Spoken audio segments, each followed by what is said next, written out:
many mysteries beyond the power of the human mind to comprehend.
Good morning, everybody. Let's go. I love that quote there, Mando. Good morning, Vietnam. What a movie, right? But good morning, Christian and Mando. What's up, guys?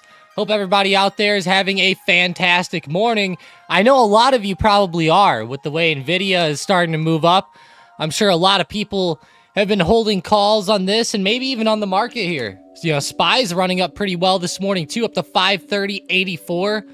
We really have to watch 531.50 coming up.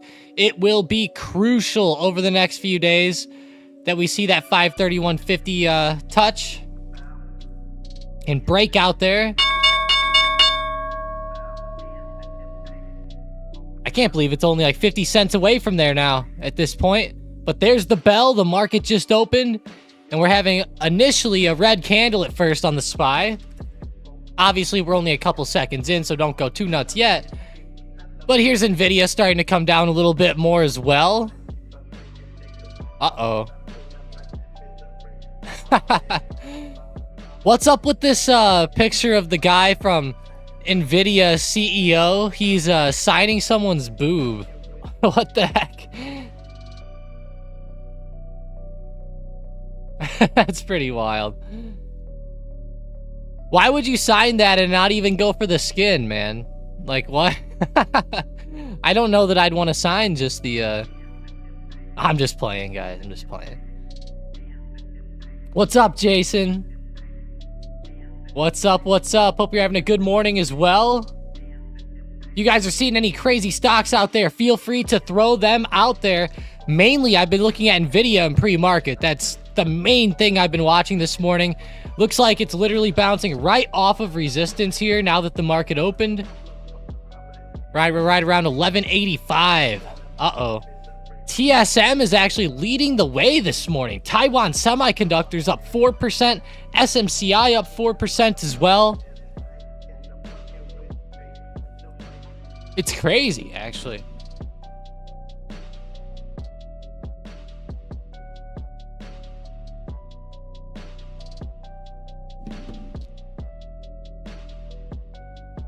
Nerds make better rock stars.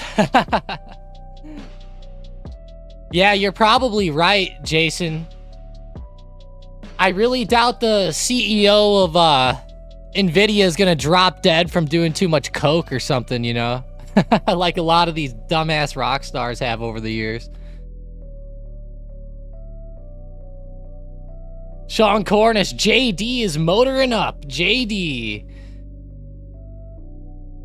Hey, beautiful JD. Look at that on the daily, coming up off the support right around 29. That's a pretty big spot there. Pippo in the Discord said Toyota opened lower, TM. Yeah, they did. It's nothing crazy, though. Toyota's a pretty slow stock. I don't know that I would even watch this one too much. I thought maybe it'd be down more than that. Yeah, JD, 3080. Definitely not bad on the way it's trying to recover up, though. Looks very interesting. No, Demir, the split is going to be on Friday, and then you won't even realize it till Monday, though. Like, no one will get to trade it till Monday, but...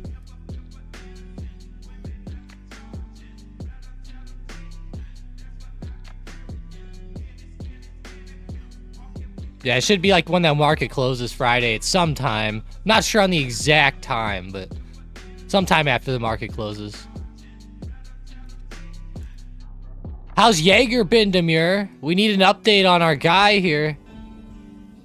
Apple at 196, Jason says. AAPL. Damn. Almost back to 200. Apple's been on a pretty good recovery here. Even if we go to the daily, I mean, this recovery back up is pretty good. In the middle of April, people are getting pretty worried about Apple. Like, very worried. Let me pull up a book map. Someone's asking in Discord anyways, so. Nice, nice, nice. Wow, a lot of levels on Apple. 198, excuse me.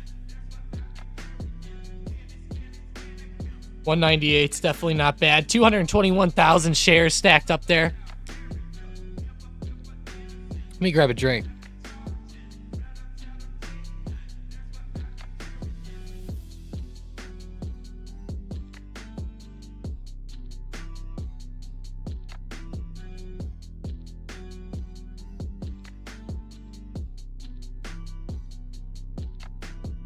Sheesh, I'm gonna have to start talking to myself for 30 minutes before we start streaming.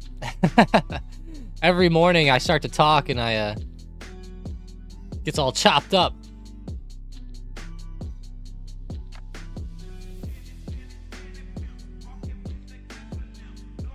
Apple, that was a pretty nice move, but definitely coming back down now.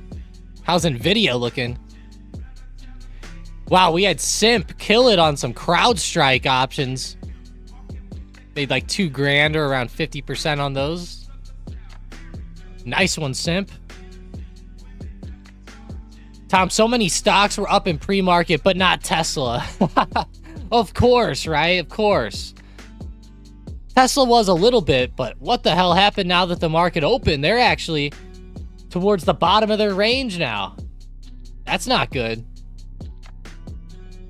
Watch out, if Tesla's lower range starts to drop down, it's going to be a pretty bad move. Sean goes, what do you know about Chop? We know that. Chop your credit card in half, yep. Jaeger's still here, just sitting by my side as usual. Still getting slower by the day, though, sadly. Yeah, you know what they say, Demir. Most of those four-legged pets, whenever they get older, their gears start giving out a little bit. Their joints / gears start failing. That's funny, Demir. A remote-controlled German tank. I can't believe I even witnessed that.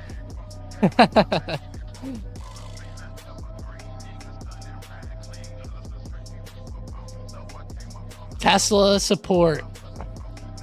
You really had me the first day you talked about Jaeger. I was like, is that your dog or fish or cat or parrot or what the hell is that? It ended up being a fucking tank. Of all things. One of the weirdest things. Really threw me off. Man, that's such a good support, though, here on Tesla. And it's starting to give out pretty good around 173. It did break there a few days ago and got down to like 170, 150. But I would say now that we're breaking here, it's pretty set in stone. That's a pretty true break of 173. This was not like a little fake out or anything. That was a big red candle going through there, that's for sure.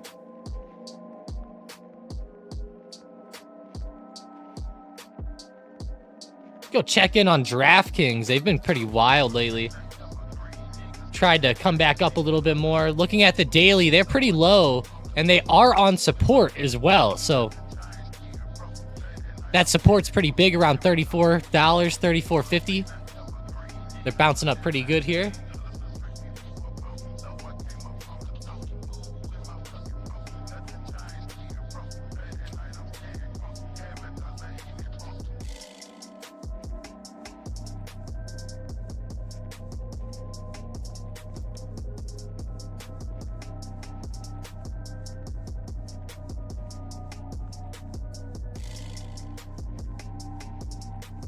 I love that scene, Sean. One of the best scenes in movies.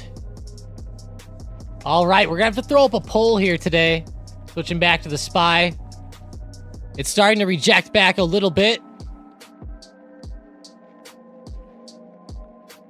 All right. We got a few days left this week. We have today's price action, Thursday, and then Friday. So I'm going to start a quick poll here.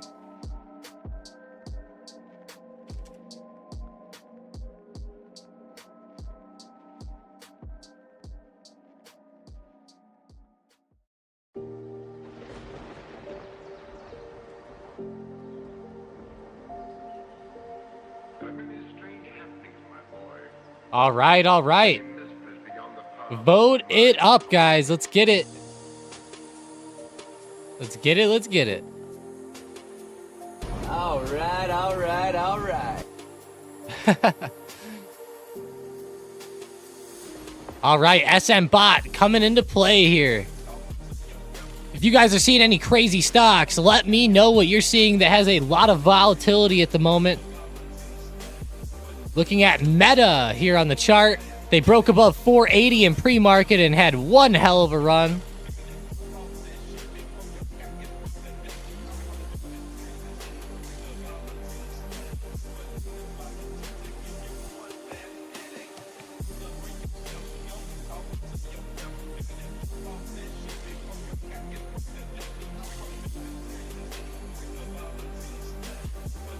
Probably gonna have to watch that movie now for the 27th time. For real, Sean.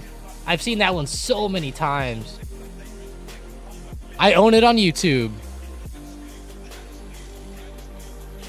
You guys know that already.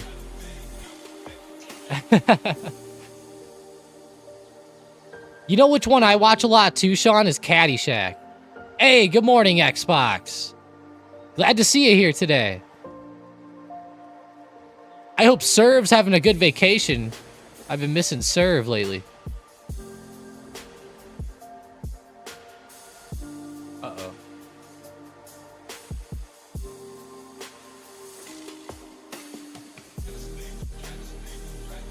Sorry, I had to grab another quick drink. Stupid water bottles make too much sound. Look, let's go look at the banks today. Citigroup, Bank of America, JP Morgan. Let's give them a little rundown. We haven't talked about the banks in a little bit. Looking at the daily, JPM's a little bit too high for me in the short term.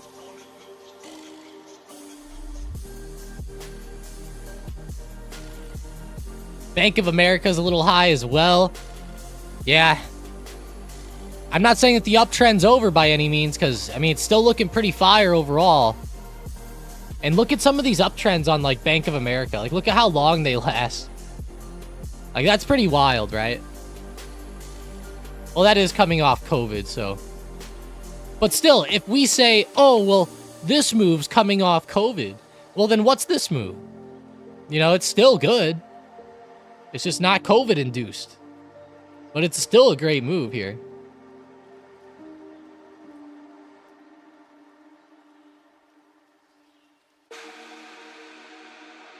Yeah, TSM has been hot, Xbox. I looked at that one right away today.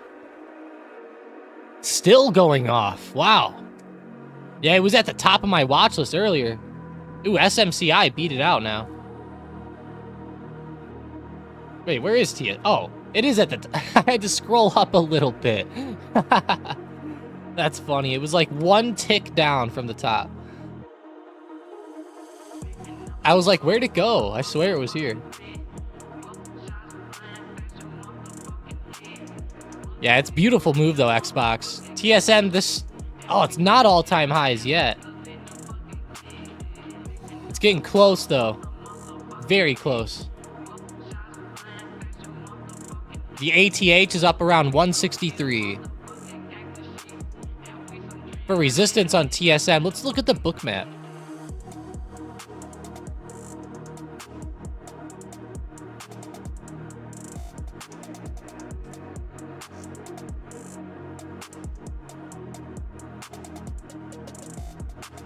Sean said, Peloton trying. Peloton, I like how you put the bike. I was bad last night, guys. I was bad last night. I skipped the gym. Me and my buddy skipped last night. We were rough. Nolan put some beers. Yeah, cheers, Nolan.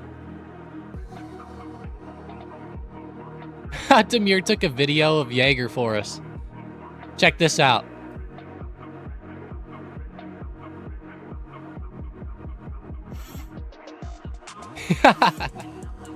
That's awesome, Demir.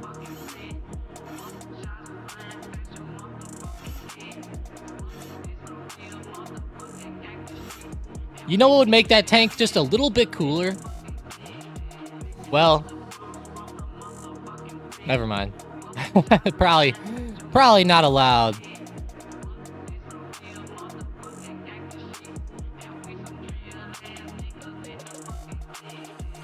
Good morning, Dan. Did I have a good reason to skip? No, not really, Xbox, sadly. Not really. It just started getting pretty late. It got to be like 9 o'clock, and I was like, when do you want to go? And he's like, is it thumb night? Thumb night means playing video games. And I was like, no, I was like, we're going. And then I got busy with the daughter for a minute. And then I was like, it's too late. I don't feel like it now.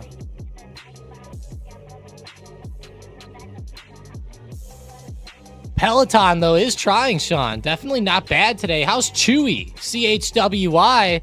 Chewy's consolidating. If it could get a true break of this, like, upper level here, that would be so hot in the short term for Chewy. They ran up with earnings. They tried to break out yesterday, and it really failed. It was like a failed breakout.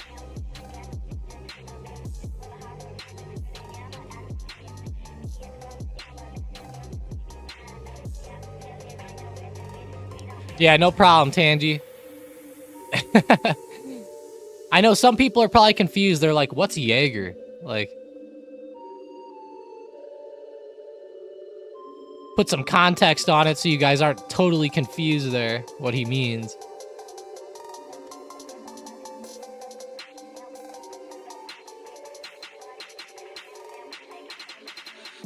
GME's on the run. No way, Tangy.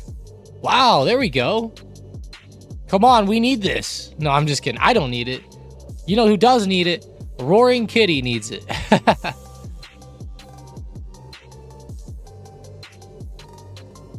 I don't know what that means, Tangy. I feel like I've heard people on Call of Duty yell that, though. ITB got Matumbo'd at 104. What?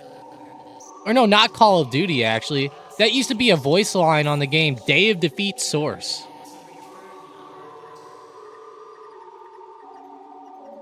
Xbox goes, Jägermeister always tasted like black licorice to me.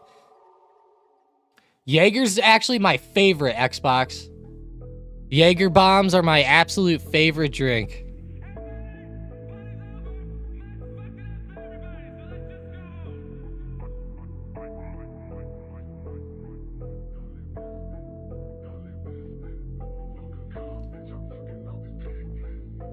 ITB got matumboed.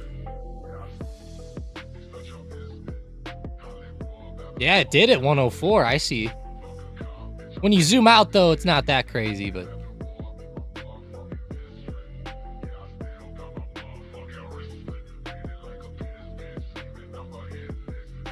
All right, let's look at some of those headlines from this morning. We had private payroll growth slow to 152K. They were expecting 175,000 on that growth. Ended up slowing up quite a bit. Education and health services.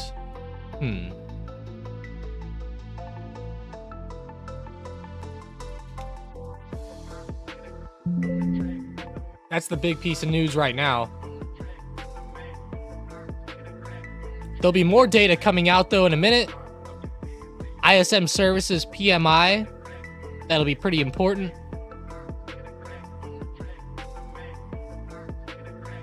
Really? Why is it putting EU stuff? Not again.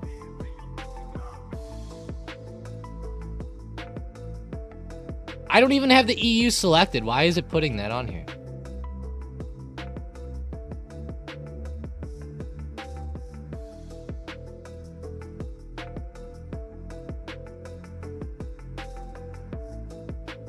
Oh my gosh. And Canada's? There we go. Glitched out on us. I heard that today there actually is a European Central Bank meeting. I wonder if it already happened.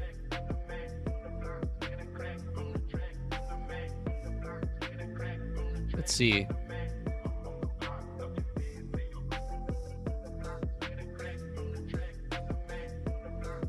Man, Europe does so much weird stuff.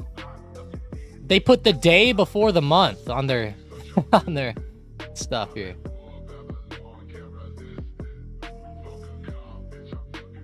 All right, we're looking.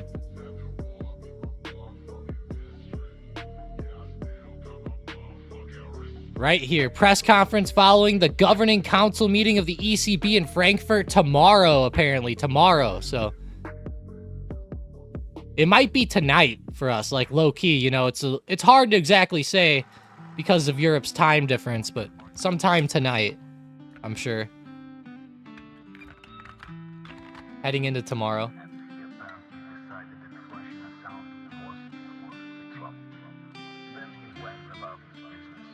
Jason said, what is the ISM? So ISM services PMI is interesting. Here's what happened last time it came out. You essentially want to see anything over 50. Anything over 50, I believe, shows growth, and anything under 50 shows contraction, I believe, on the PMI.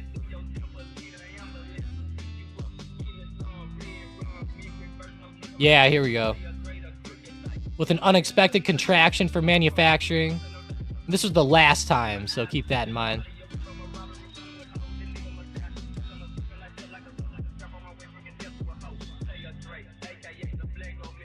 You really want to see it over 50.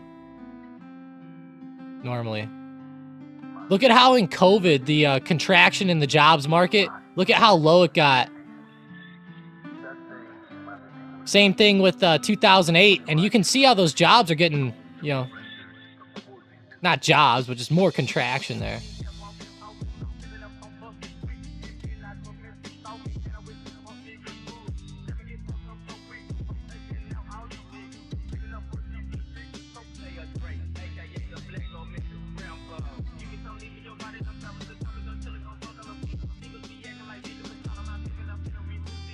Yeah, basically just, you know, in an easy definition, it measures the economic condition and performance of service-based companies. So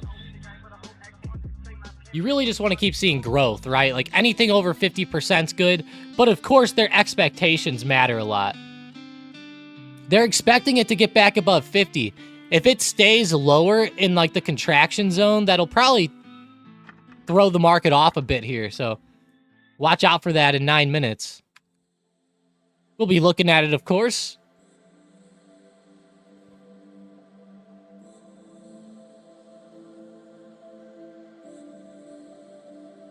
What's up, Aaron? Nvidia back to 1200 after split before end of year. Wow. Yeah, Nvidia had a clear breakout. Looking at the 1 minute. Are we going to break above 1200 today? That's the question. Let's look at the book map. We know 1200 has to have something stacked there.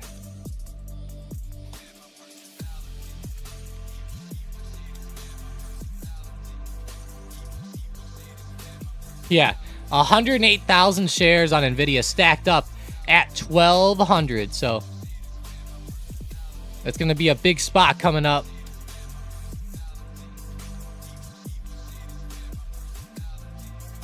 Following the PMI.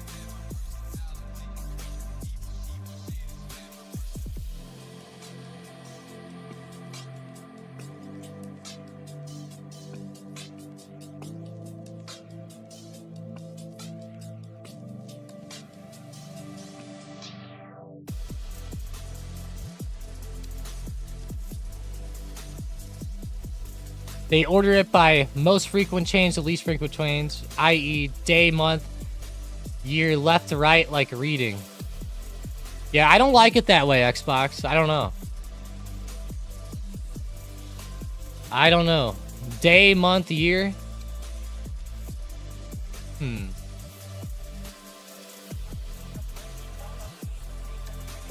I don't like that because then I feel like it's actually easier our way. Because then you get the month, because you're looking at, because like, what do you want to know first? You don't really care about the day. I care about the month first, so I'm like, okay, it's January what? 20th. So if you're reading it out loud and you're like January 20th, you would do 0120, you know? So I don't know. It's weird. Someone's looking for an AMD book map in the Discord. I will oblige really quick. Let's look at it for us, too. 165, pretty big.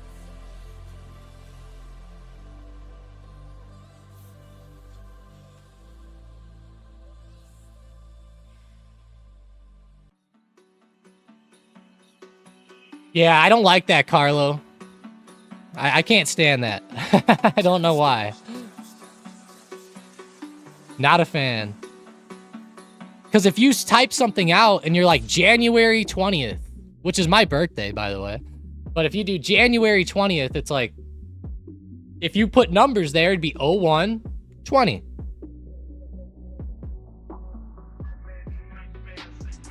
Xbox goes, we're such rebels.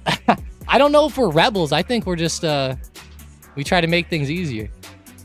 Besides for the metric system, I do got to say, you know, as far as, ease goes, now that's an argument that you can make. Carlo, I'll take your side on that one.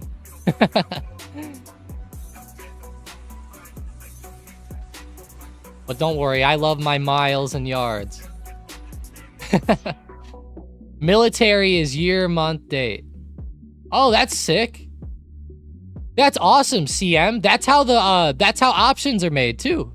Like if you're doing options codes, you would do 240607 would be like this week's code. You would do like .meta 240607C180 or something. That would be the options code. Speaking of meta, they started pulling back. Hopefully Nvidia can really get to 1200 today. That would be an awesome feat. I want to see that happen here.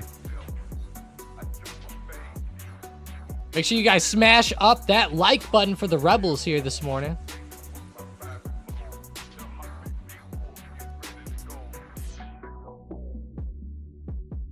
Speaking of Tesla, Walter, let's go look at them. That's still nasty today. Gosh, that's brutal.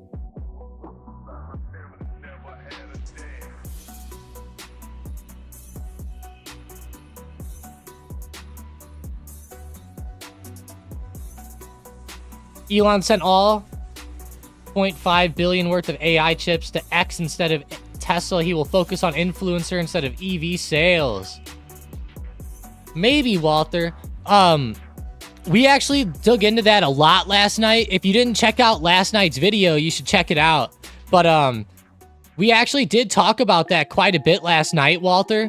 And the thing is it's not like, I think that the media is playing that up too much, Walter. Like, they're saying, oh my gosh, he's focusing on being an influencer rather than focusing on Tesla. But the thing is that those chips were actually set aside for Tesla. So keep in mind that, like, Nvidia will just start, like, adding more to those chips that they were setting aside for them. So Tesla's still going to have their chips. And one smart thing is that Tesla wasn't going to be using all these chips at one time, and they were going to have to, like, pay for those to just kind of sit there. So I think Elon thought it'd be smarter to allocate those chips to the companies that he has that needs the chips, rather than just letting him sit around and hurt Tesla's cash flow. So he's letting, like, XAI and X pay for it, essentially. Or it's like delaying the bill for Tesla, essentially, is what they put in there. But that's kind of what I'm thinking, Walter, is I'm not thinking that, like, it's too bad. Let's be real, like, him getting a couple chips for Tesla, like, that's not going to help EV sales at all, you know, at the end of the day.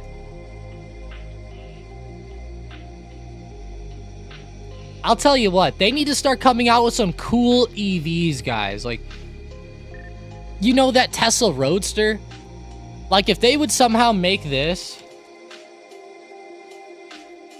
If they would somehow make this more available to people again, or like the new one that they're talking about, this one, that's gonna, like, be awesome, right? I think that's gonna be sick. People are gonna love that, right? But whenever you just have, like, the normal sedan and SUVs and stuff, I don't know, it's not like, I don't know, I think there needs to be a little bit of a cool factor to, like, draw people into these things. And at first it was like, oh yeah, they have cool interiors and cool screens. Now you go into, like, a Dodge Durango and it's got a huge ass screen like that. It might not be quite as good, but Tesla scooters too, lots of money there. Yeah, Neo has some pretty cool cars, Jason.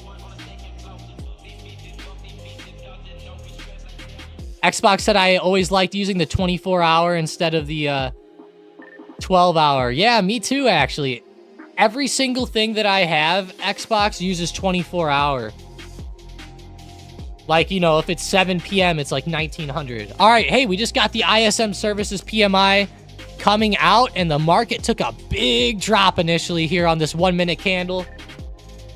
Let's see what we're looking at here. What are we looking like? Nice, it actually came in better than they thought. That's good. But that might be bad. Because, like, low-key, they probably don't want that for, like, the rate cut news. We'll have to see what the market does with this, how it digests. You know, we'll see how the reaction is before we start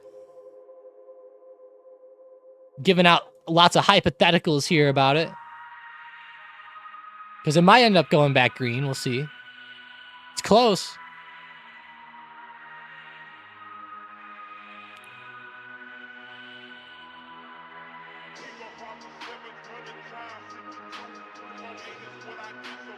Let's click on it here.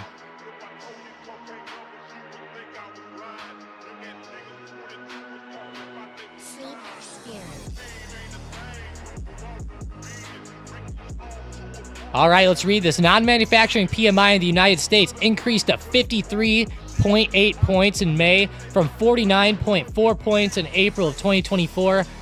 Non-manufacturing PMI in the United States averaged 54.86 points from 97 to 24. Wow. Reaching an all-time high of 67.60 points in November 2021 and a record low of 37.8 points in 2008. All right, don't know why they had to add all this on there, but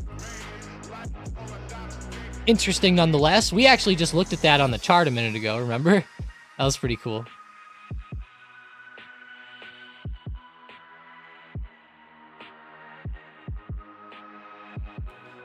That's good to see, though, overall for the economy. But like we always say, you know, does the Federal Reserve want that number to be lower? It's like, we'll see. Tesla Roadster with a Hellcat engine. That would be sick. Oh, man, Tangy. That would be really cool. You know what would be even cooler, Tangy? What if... So, like, you know how Tesla, it just has the battery packs and then the electric engines.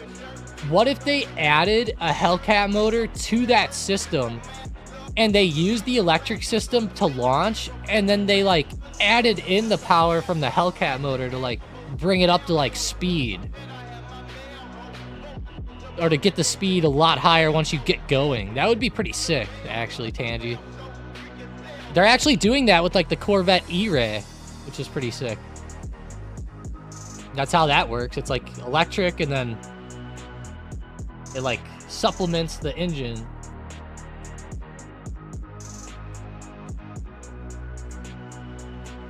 Tangy says, I like overkill, so that would kick ass.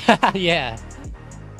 You know what I keep wishing that they would do is they should make like a Mustang and they should have like a battery pack in it and they should allow you to use the battery pack almost like if you're like using nitrous or something. Like there should be like a button and like this battery pack should like charge while you drive and then it goes up and then like you could choose like electric launch or something, or like, you know, as you're starting to race or accelerate, you could like smack the button and it'll like add the electric boost in or something. That would actually be pretty sick too. I'm surprised people don't do these things, honestly. Like I'm really surprised.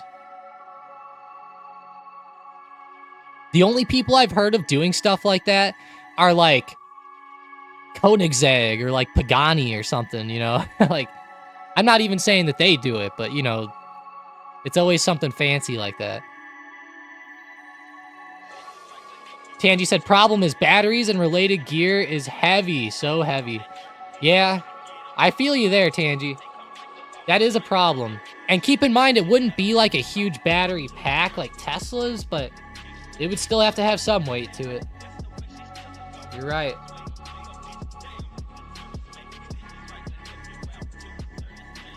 Hellcats weigh like 4,000 pounds. I would bet you could keep it within that range.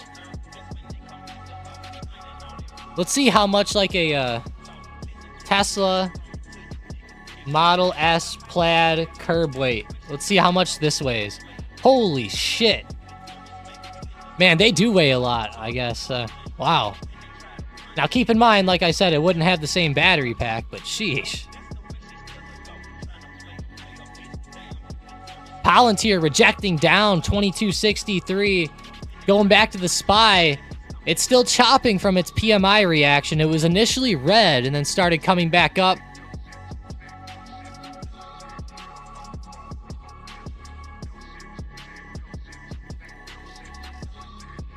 Dan says, I've seen that stuff in the rally car community. Oh, that's sick. Jason says, doesn't the E-Ray have that? I don't think that the E-Ray has, I don't think it has the option where you can turn the boost on, like, whenever you want. I think it just goes, like, it just goes on its own. But I have not actually looked at it that close, Dan. I'm pretty sure, though, it just, implements it, like, when it wants. I hear a car that sounds like farts. I thought it was a transformer once. Woke me up, the Walter said.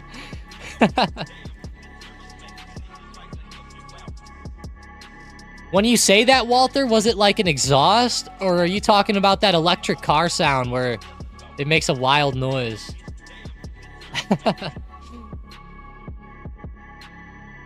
Mason can attest, my Focus is like a fart cannon.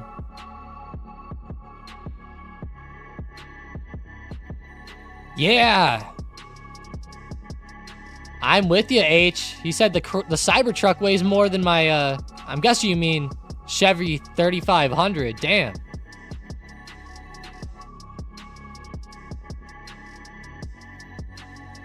Yeah, sorry, Walter. I'm a loud car guy. I probably would have woke you up too. Sadly.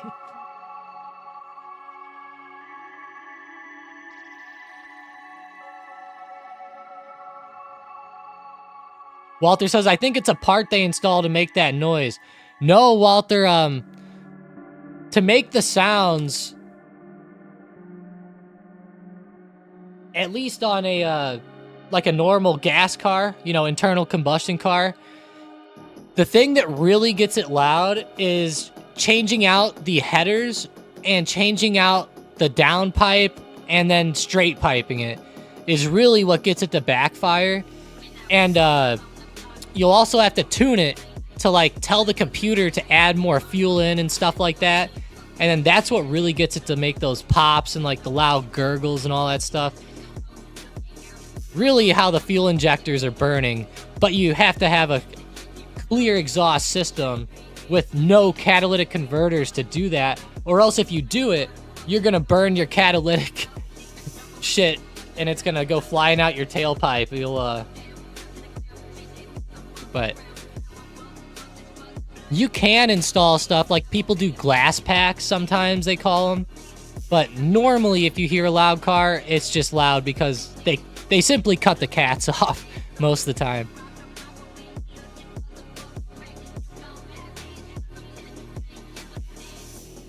Coinbase hit the red. Oh no, Demure. COIN falling off, yeah. Ended up moving down today. Definitely not good. I like this support coming up, or the one it's at, right around 242. Not bad, not bad. Yeah, Walter says it's annoying, especially if you're sleeping. I feel you, Walter. I feel you. I'd be pretty annoyed, too, if I got woken up from that stuff all the time. And I love loud cars, but that would still annoy me, too. You know what really, like, grinds my gears? And this might... I don't know. How do you guys feel about these, like, to me, these Harleys and stuff are so loud, it's like, oh my god, like... These guys in my neighborhood will go to these, like, bike meets and come home at, like, 1 a.m. and it's like... Blah, blah. I'm like, oh my gosh. I'm just thinking of that South Park episode now. I'm like, man, like... I'm gonna go out there and throw some nails in the road. I'm just kidding. I wouldn't really do that. When I cut the grass, though, I might not sweep it out.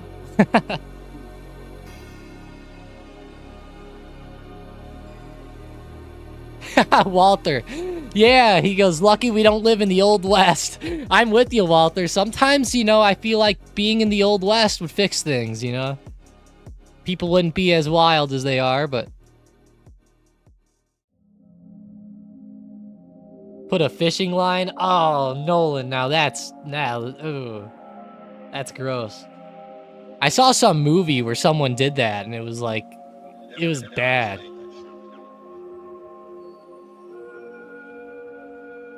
Mr. H says they say it's for safety, but at some point it's just dumb. Yeah, I'm with you, Mr. H. You know, and I don't mind them. It just... I guess like Walter says, like when you're getting woken up by everything, it's like kind of annoying. GME and AMC moving? Market going too fast, Amir said. Is it? Yeah, I mean, it's kind of chopping. GME and AMC are getting fast. Oh yeah, look at that. GameStop on the daily have a nice green candle. What do you guys think? Are we gonna see a nice run up on GameStop again, or is it over? Let me know in the chat what you guys think.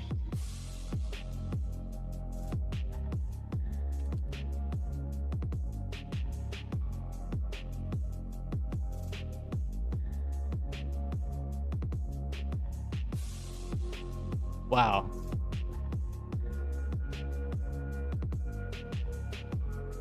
Cans at the end of the line, Mua said. That's funny. I've never done that, but I wonder if it works. Like talking with a string. Oh, you put cans at the end so that they wouldn't get hurt, I guess. I see what you mean. I thought you meant talking on the string with cans. I was like, what? Harley tailpipe sounds like it's intentional. They feel like it's part of the icon. Yes, they do, Dan. Yes, they do. You know, it's neat, right? Like, if it's fun. Like, I love my loud cars, you know, but I realize they are probably annoying to a lot of people. I love it whenever people cut me off in traffic. I can just, like, rev my engine at them, though, and then they start getting mad. A lot going on behind the scenes for GME, Ryan said. Like what, Ryan? Can you let me know some stuff that you're seeing, maybe? I'm going to look at the news. What are you talking about here? Behind the scenes. Let's see.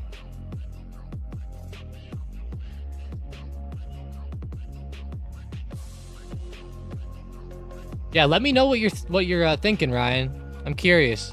I don't follow that situation super close because it's not, you know, a super realistic opportunity for most people. Most people who trade these are going to end up losing, but I know there's going to be a lot of cool pictures out there with some nice profits too. There's some wild volatility in stocks right now. Uranium miners, gold miners, and shit like Plug are moving violently. Plug. Let's go check out GLD and GDX real quick. Maybe UEC. What about CCJ? CCJ's not looking bad.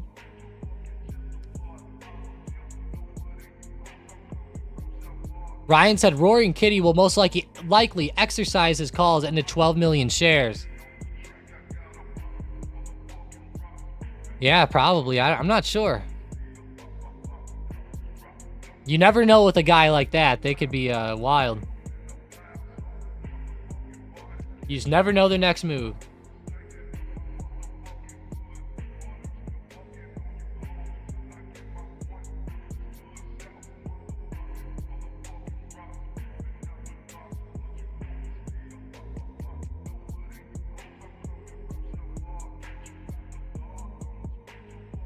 That'd be funny if he took profits and sold a whole bunch of puts. That would be kind of funny.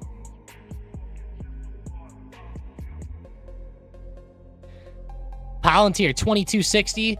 You know what he could do if he did get exercise on those shares, or if he exercised the shares, I should say. He would, if he turned around and started selling covered calls, man, he could probably make bank. I actually tell this story sometimes on the stream, and it's been a little while since I've told the story, so put your story cap on, guys. You guys will probably like this one. One time we had this member join StockedUp, and I cannot remember who it was, like his name exactly. It was a while ago. And let's say like a year or two ago. And the guy joined up, and he had, I'm not fucking with you now, like $250,000 or $300,000 into GameStop. Just owned shares of it at like 50 or 60 bucks, right? It wasn't like it was a low number either. It was pretty high. And this was, you know, I think before a split or something. Maybe it was after. I don't know. It might have been after that split, actually. But either way, he was in a real bad spot, right? Like owned it at a crazy price. And the craziest thing is we had this guy selling covered calls on those $300,000 worth of shares, and he was making like 20 grand a week from selling these covered calls. It was nuts. And the stock price was like nowhere near these calls. Like, you know, nothing was happening negative, right? And the guy, you know, we kept saying, hey, you know, you might want to think about doing this or trying this, or, you know, maybe trying to exit the position or etc. And the guy, it was so funny. He'd go, let me talk to my wife real quick. And he'd come back and he'd be like, yeah, we decided we're just going to leave it in there. And I'm like, oh no. And, you know, the stock would go down and down and down, and they were losing. He sent me a screenshot one time. He's like, down like 150 grand or like 200 grand or something. And I was like, oh my gosh, man, like what happened? And, you know, we kept trying to tell him how risky it was and stuff, and he never really listened. But we had him making like 20 or 30 grand a week in covered calls. And, yeah, the craziest thing is the guy, after we helped him so much, since we didn't like GameStop and we were kind of like on the side of like, you know, getting rid of it, he ended up leaving and charging back and just like really like screwing everybody over. And I was like, what? Are you kidding me? Like, we were pissed. We were like, wow, that is one of the wildest situations we've ever dealt with. Literally have a guy making like 20 or 30 grand a week, and he didn't like the GME negativity and decided to screw us. Yeah, dumb money. I'm with you, Nolan. Yep, dumb money.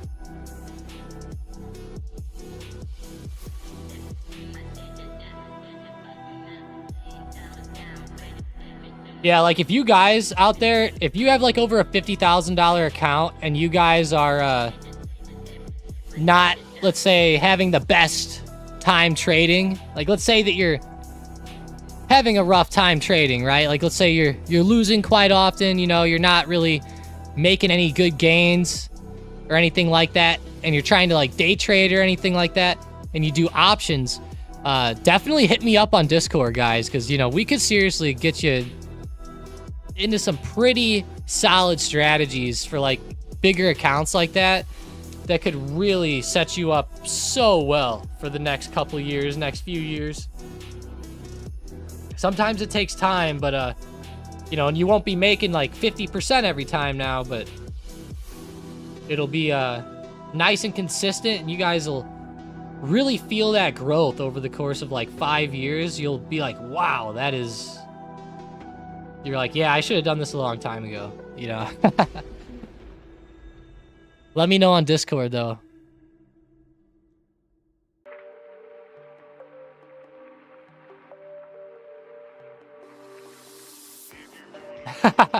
Mason's confused. I told a story about a member from a while ago, Mason. I don't want to tell it all again. I'm sorry.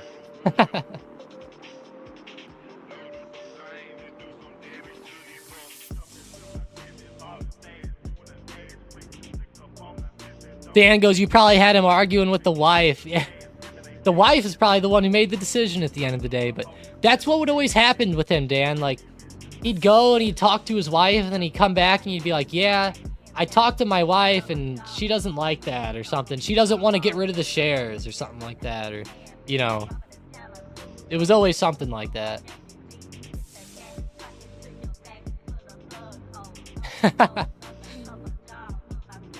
Trading as a college student is very tricky, to be honest, Nolan said. It definitely can be, Nolan. It depends how you trade, you know, like, as a college student, rather than trading, it'd probably be a lot better to just start literally just buying a bunch of shares and then using those shares for options, but...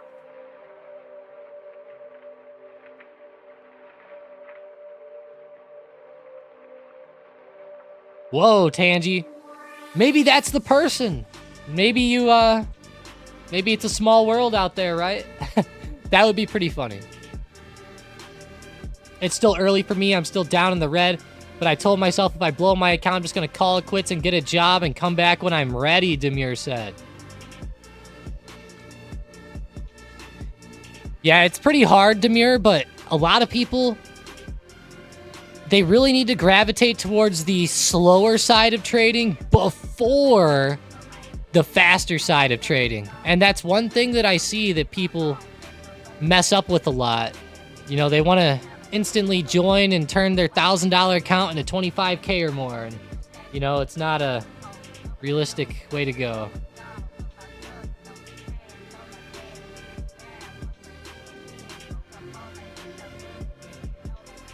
Because you have to get way too risky to do that.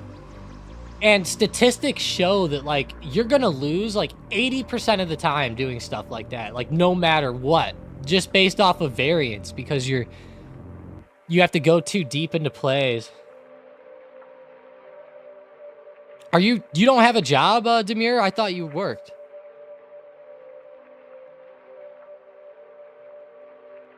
Nolan said, how do you use shares for options? Kevin goes, hey, Tom, when you get married, you'll learn that the wife is always right. Happy wife, happy life. That's why I've been with my girlfriend for 10 years and we haven't gotten married yet, Kevin. That's why.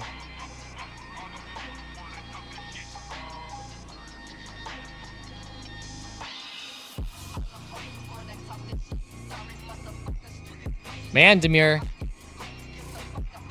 Yeah, you should definitely shoot me a private message, Demir. We could get you some solid strategies going. You'll like it a lot better, I think. Seeing some nice consistent gains.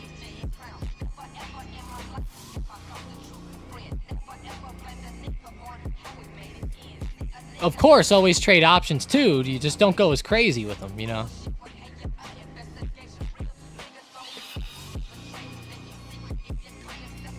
Tangi goes, I'm a VP at a 5-person company. I do whatever the hell I want. That's pretty cool.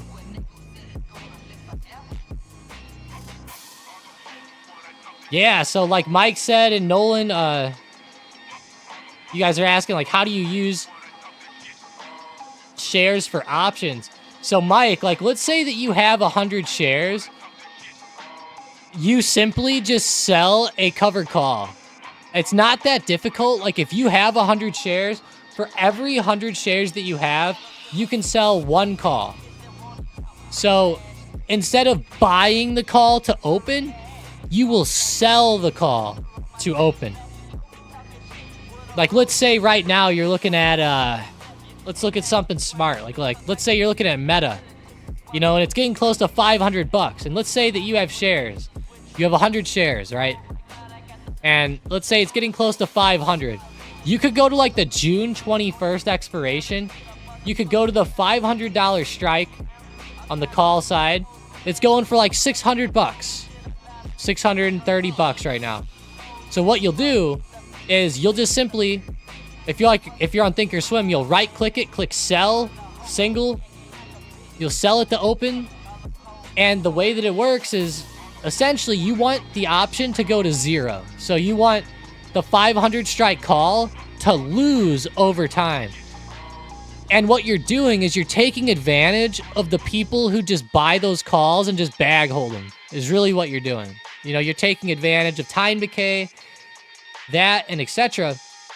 And it's kind of like a win-win situation. So if you do this and you sell it to open, and like, let's say on expiration day, Meta closes under 500. It doesn't matter where it is, anywhere under 500. You're literally just walking away with that whole entire $630. So you keep your shares and you get that $630. Boom. Easy. Now you get your shares and you get the money. You can kind of use that and it can lower your cost basis on the shares if you think about it.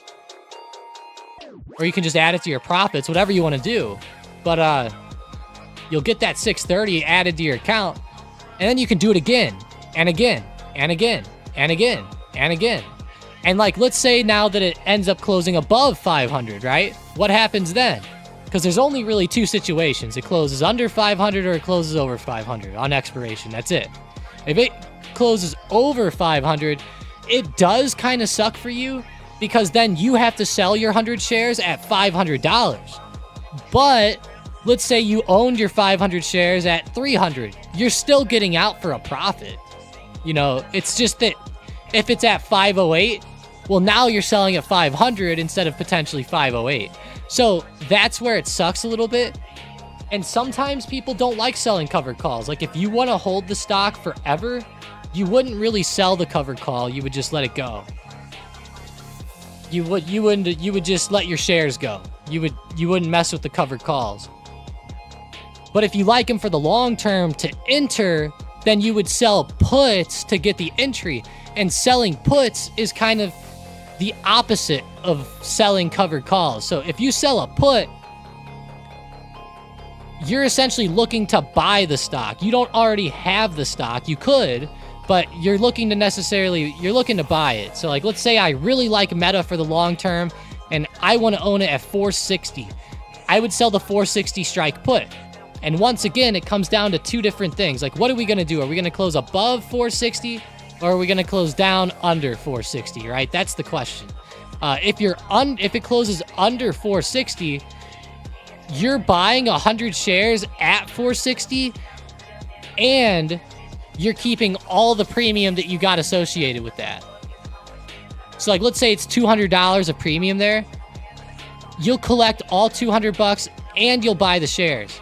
Now, it might look like a rough loss there for a minute, but as long as you just buy the shares, you'll be okay. If you close it early, you might take a bit of a weird L on that, but you should just let it. If you're selling options, you should generally just let them go till expiration. You can maybe close it early if you're winning, but you generally want to let them go. And now let's say it closes above 460, you simply just walk away with the premium and you don't have to buy the shares. So you just make $200 and that's it. And the way that this gets really fun is on these stocks that are on supports. Like, let's say we're looking at Intel right now, right? Intel's really low. It's getting down into this chop zone. It had a lot of volatility down here on the bottom left side of your screen where there was a lot of chop. And it's sitting now around the 30 support. So, like, let's say, you know, if you were going to sell some puts here, like you wanted to get an entry on Intel, you might want to go with, like, the 28 or the 26, the 25 strikes, right? That way you give yourself some room. Like, if it drops down a little bit and starts coming back up, you know, you win. You don't want to do it too high, like 30, because then if 30 gives out and it goes to like 25, then you're in at 30. Overall, that's not bad, but what I like to do is I'll like to sell a put. Like, let's say I do 30 and 29 and 28 and 27 and 26 and 25, and I'll just kind of like let it hit on the way down, and it's a good way to average yourself in doing it that way.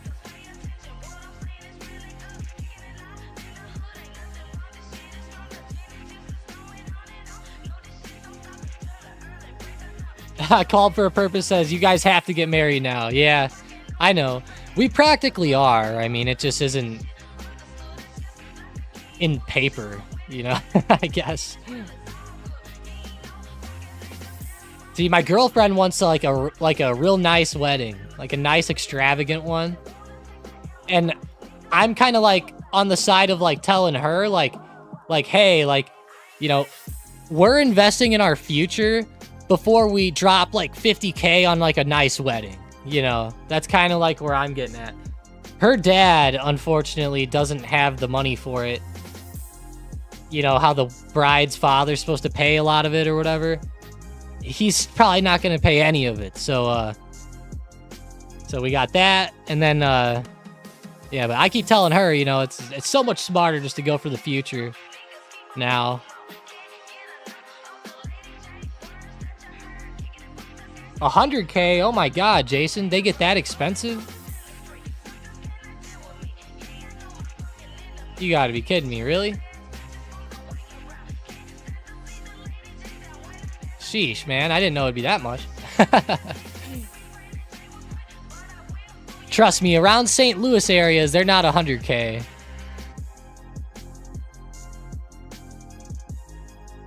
But yeah, I hope you guys like that with the selling calls and selling puts. It's a really great strategy, seriously. It's awesome to go.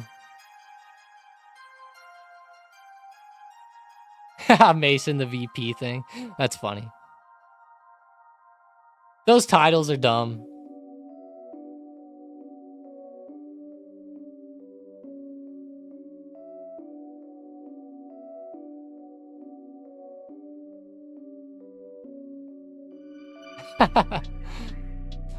Mua said, don't let the wife ride you like a bull, because once you force her off, it's over. What? Mua, you got me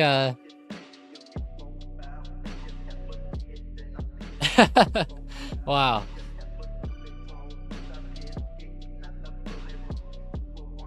Yeah, you can sell ETFs like VOO, Mike. You can do it with those too. Although, just realize it's going to be a little bit expensive.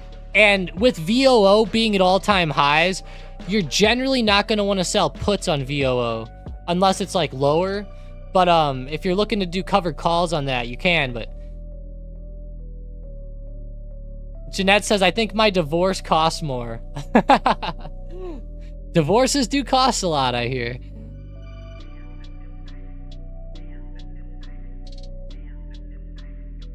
QQQ running up 459.64. Look at that on the 1 minute chart. We came back alive today. The QQQ and the SPY roaring back. So much for the PMI data sending us down. So much for that. Just go to the courthouse. I'm with you, Dan. She don't want that though. I had a chance to in Vegas with her. Damn it, I should have took it. Demir made 227% in profit for AMD paper calls. Beautiful.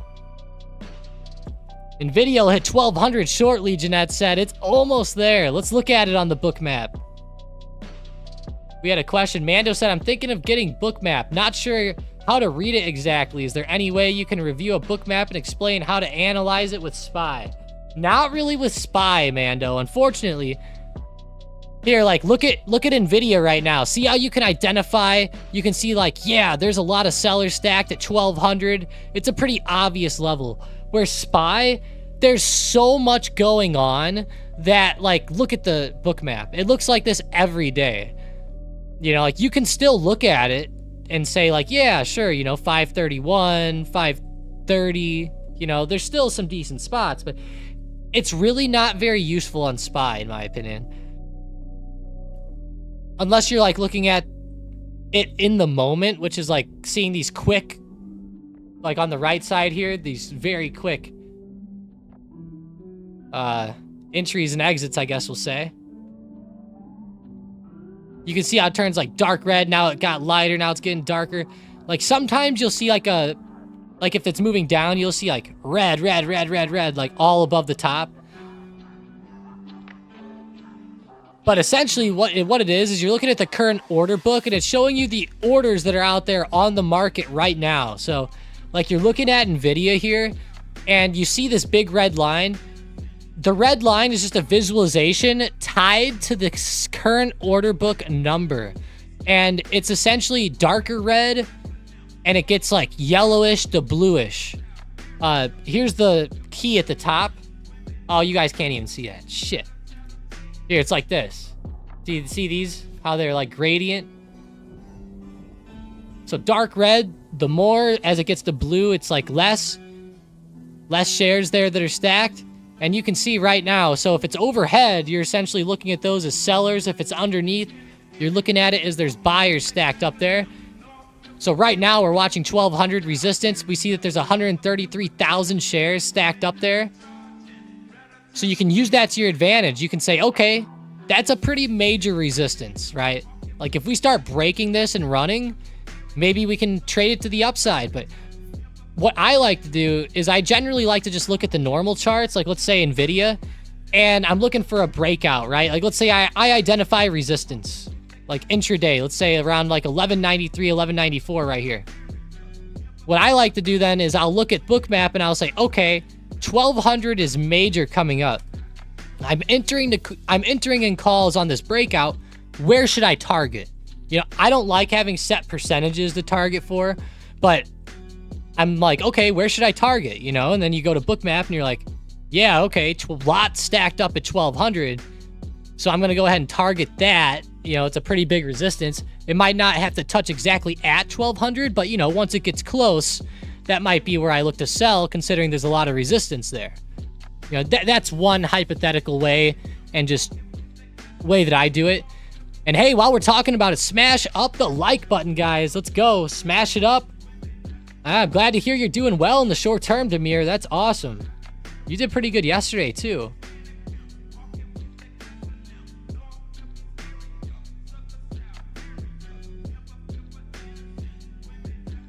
Let me see here. Yeah, I'm with you, Jovan. F these extravagant weddings. I'm with you. Yeah, Jeanette said my wedding was less than 7K Canadian. But yeah, Mando, it's a, you said gotcha, yeah. But that's essentially how you'll read it. And then there's volume dots on here too. And these volume dots essentially are showing like how much volume hits in that moment. Like notice how the dot's really big right here. That's because those people that were stacked up at that 11.99 area got filled. And that's why you see that disappear out of nowhere. And that's why you see that big volume dot. It's pretty neat when you can watch them get filled in real time. Now, obviously, you can watch things get filled in real time, like by just watching like the level 2 or time in sales, you know, but this is a very good visualization for it. A lot easier to see and read, in my opinion.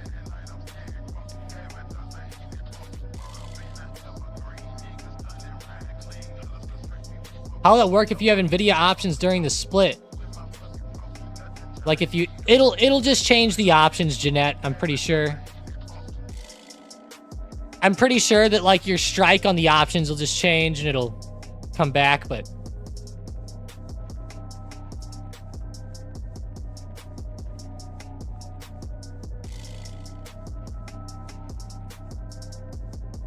like for example, like let's say it's a 10-to-1 split and you have like the 300 strikes, now you'll have the 30 strikes, you know? Something along those lines.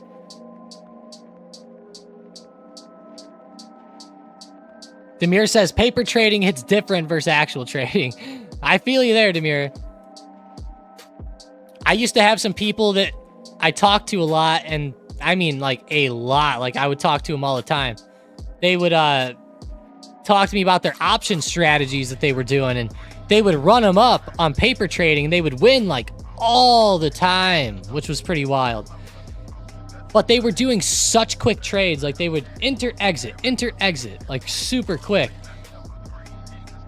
And the problem was that whenever you're trading paper, a lot of times it gives you the fills quicker than it would in real life. So that person learned pretty quick that they, you know, whenever they started doing it with real money, they weren't able to win because the fills were rough.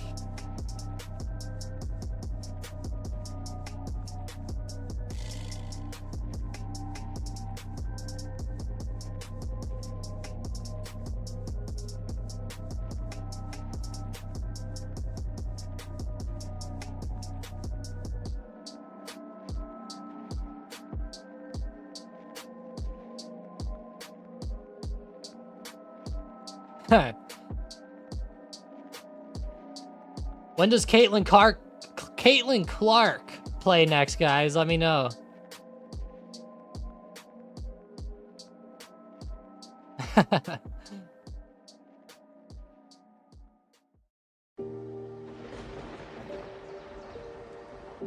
Tom, when are we gonna have to fight the bugs? We got a job to do. Yeah. Unfortunately, I don't really play the bug game anymore, man. All my friends switched over to this new game called X Defiant, and now that's all anybody plays. I just don't ever hop on anymore. I do like that new game, though, X Defiant. It's not bad.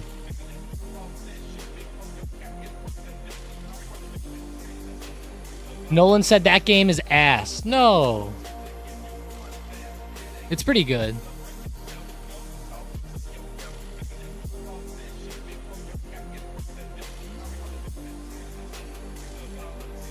I like it.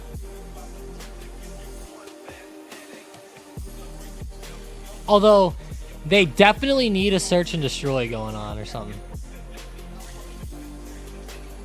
Mid. Yeah, I'll say that. I'll give it the mid. I'll say it's mid. Gosh, I'm just glad it's not Call of Duty or something, or Fortnite. Holy crap. Although it may as well be Fortnite with all the shit. I don't like all the abilities and stuff like that on there. And I think it takes too long to kill people. You know me, I'm an Escape from Tarkov player, so I'm trying to one-shot people.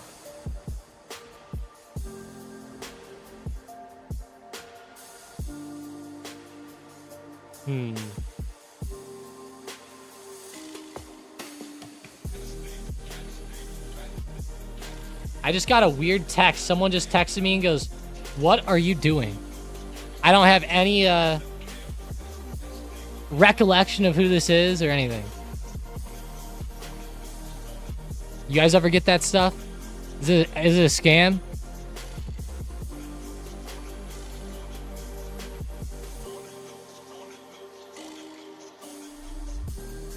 Mando said thumb day. Yeah, it's thumb day, man. Yeah, it's like the number's like +1 260 299, and I don't want to say the last four because I don't, you know, I don't know how legal it is to give out people's numbers on streams, but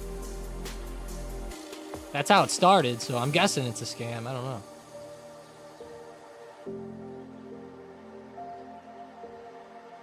Don't answer. I want to say, who is this? Yeah, oh my god, the Trump text. Guys, I have 1,567 unopened texts, and it's all the Trump stuff.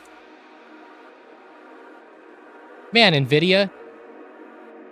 Can we quit chopping around here? We want to get some good movement coming back. Let's break 1,200 here.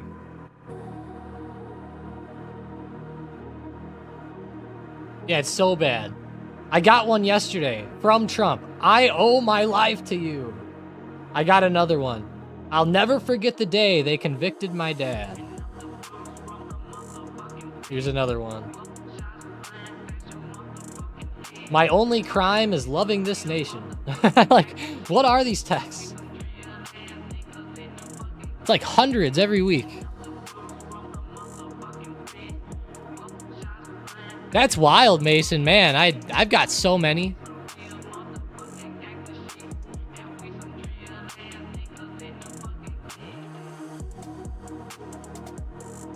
It's probably because people donated sometime in the past, Mason.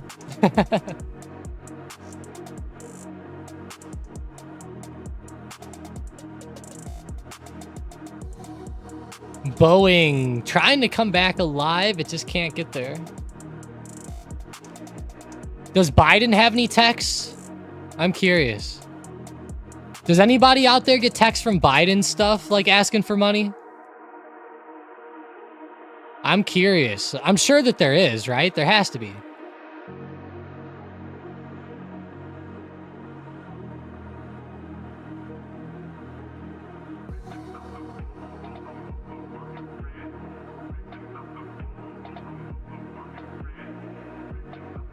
I keep getting a bunch of bad ones, Mason, like, I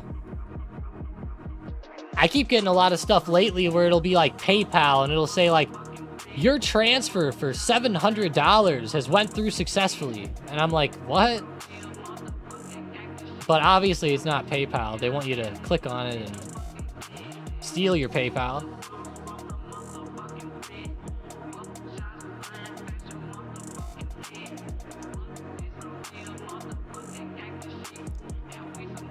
Ryan. Yeah, I didn't know if they did text like that. I figured that they did, but I don't know. I figured somebody in here would get them.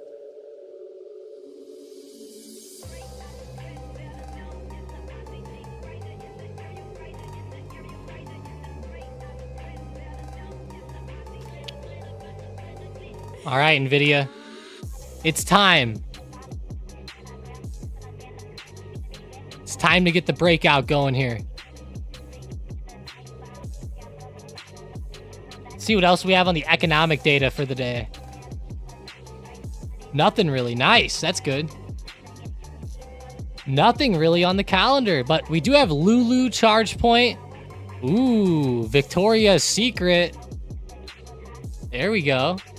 All right, all right, all right. Can't wait for that report to come out. Let's go look at their stock, VSCO. It's actually a pretty wild stock. It's been dipping a lot. It'd be great to have a good earnings and get them to like retest like 29 or 30. That would be sick. Obviously, that's a far way away though.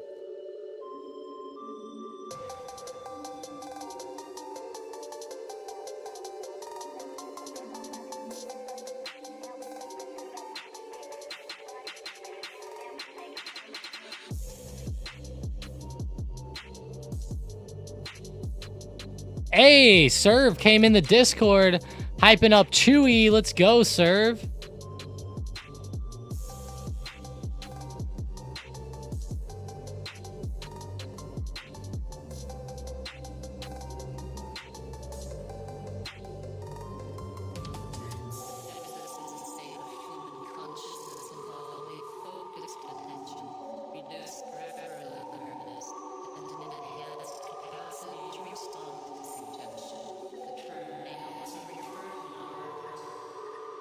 All right, bring up our watch list here.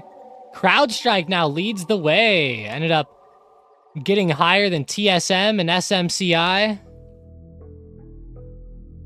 FSLR's having a good day like Plug. Like we talked about a minute ago, Tangy.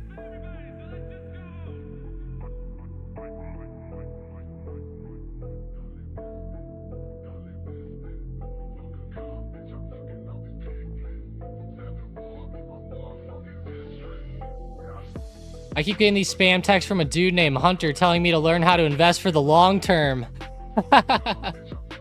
That's funny.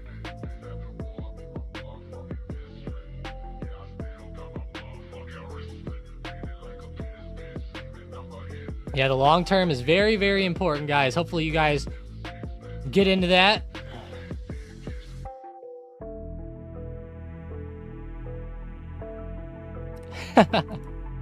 Demure. How'd you know, Demure?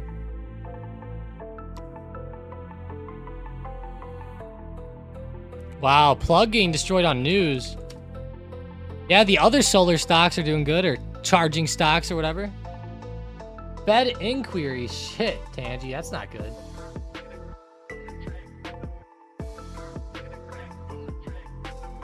Surprised they're not down more.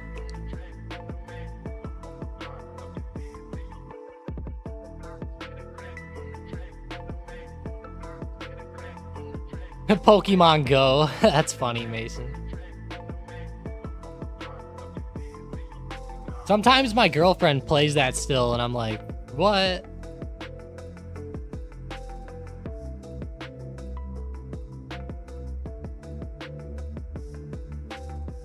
It's weird how long it's been since Pokemon Go came out.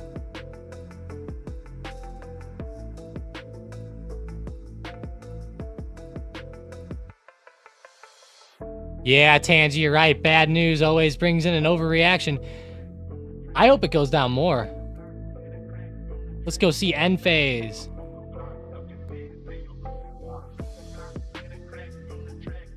Enphase looks like it's recovering up pretty well. It's just sitting right around this big resistance, so it makes it a little tough here, but it's been holding up very well.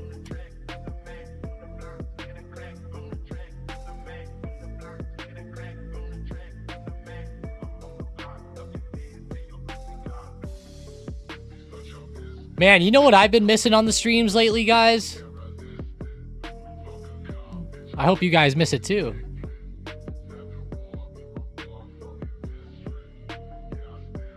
The cat lady.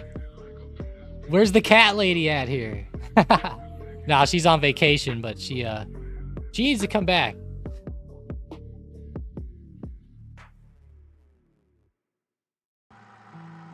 Jane. Oh yeah, Demir. Demir knows it.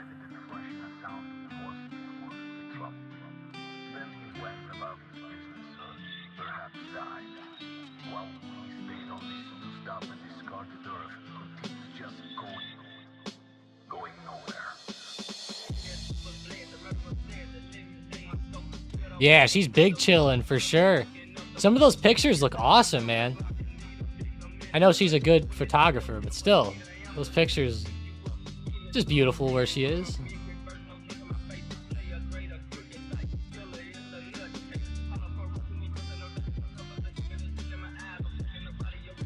Uh-oh. Unusual Whales just made a post.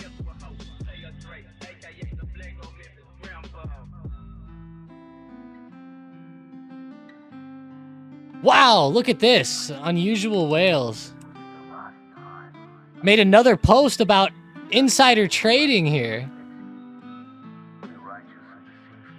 Wait, where'd it go?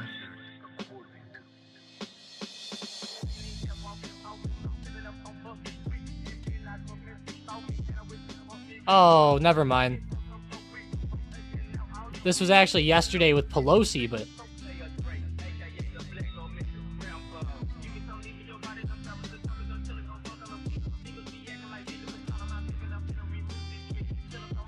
How do you guys like that situation, though?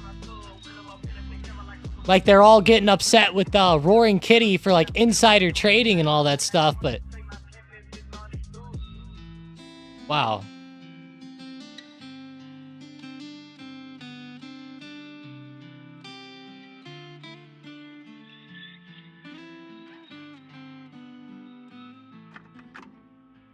Canada cut their interest rates by 25 BPS 53 minutes ago.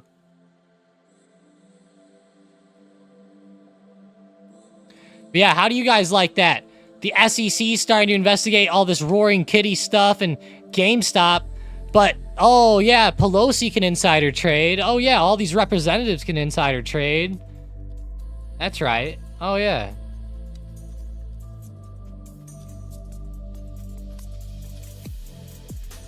And my whole thing is, you know, if Roaring Kitty is doing manipulation, then how come CNBC doesn't count as manipulation whenever they put out crazy shit? Or like, you know, anything. Everything could be manipulation now. You know, like if they were to say that that's the case, you know.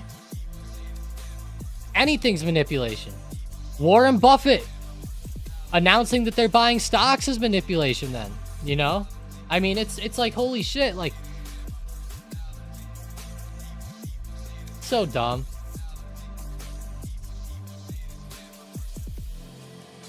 Yeah, stick it to the little guy, Harris said. Yeah, exactly.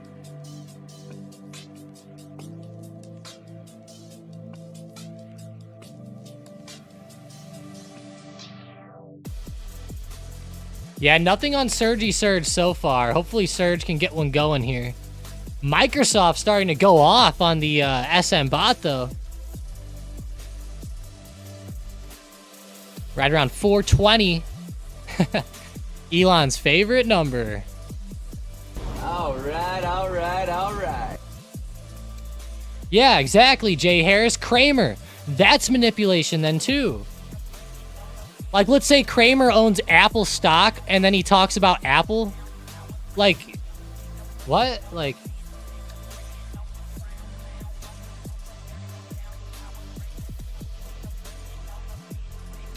Hell, I hate to say it, but like it, you know, even like somebody just simply saying stuff in Discord could be counted as manipulation. You know, it's like, it's pretty rough. I'm surprised Boeing didn't go up. They launched their rocket. You're surprised they didn't go up after all the stuff they've done? It doesn't look too bad on the daily. I think it'll take some time, yeah.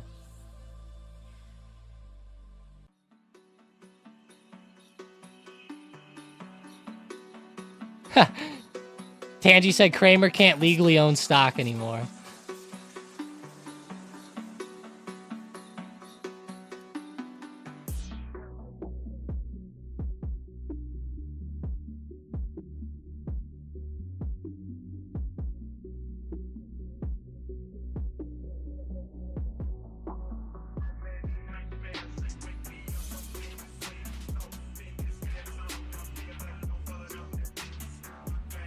Coin testing resistance again. COIN. Yeah, it is. Right at 250.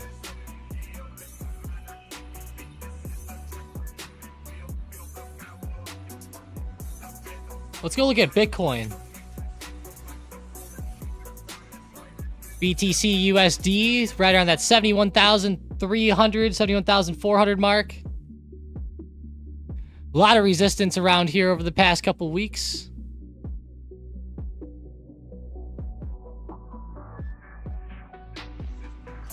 Tangi's getting his ass kicked today.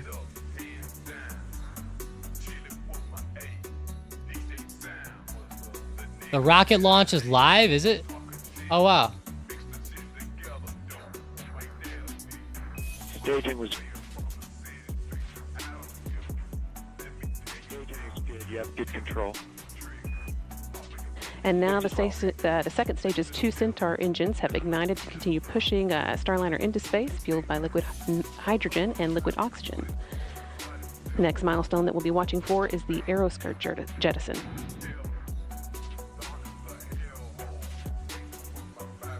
Boeing Starliner.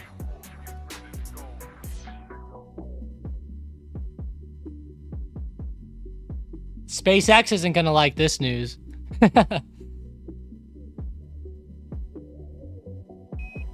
Starliner, yeah, good booster performance. You're up Man, to these plus rockets, 31. they never look quite right. Plus 31. Looks like a fucking microphone or something. Atlas Control reporting booster. Well, I thought of performance something now, it offset looks of like, but I don't want to 31 say it. seconds of ISP, or specific impulse, relative line of around 450.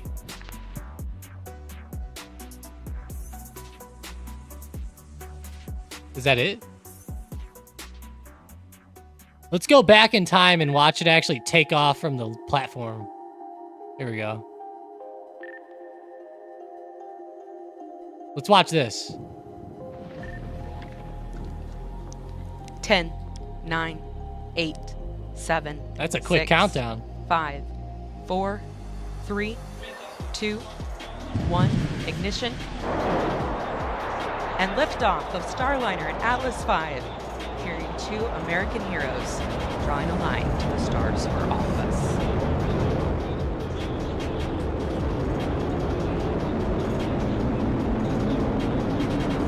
That's pretty cool. You can't lie, it's pretty sick. Commander Butch Wilmer, they're calling down to Mission Control here in Houston that the spacecraft has begun rolling into the right attitude for its ascent, and the Guidance, Navigation, and Control Officer here in the room seeing good data on that. That's pretty cool.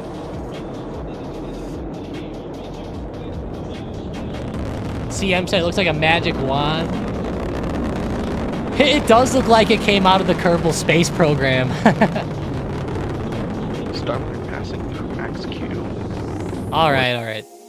That's enough of the rocket. It does look like something there, though. Yeah, literally to the moon, Mason. I would go to space, but not in a Boeing rocket. Yeah, holy fuck, Tangi. I'm with you, man. I don't think I'd trust the Boeing thing to save my life. Oh my god, there's got to be some type of failure going on there. Sheesh.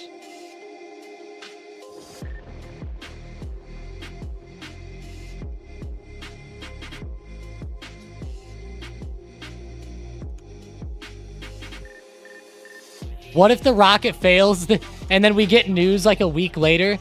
The head designer of Boeing's rocket found dead. Mysterious circumstances. Tangi goes, those are praying men for sure. Yeah. That's freaky, man. I wonder how that would feel to get launched up like that. I'm just curious how it feels. I bet it feels so weird.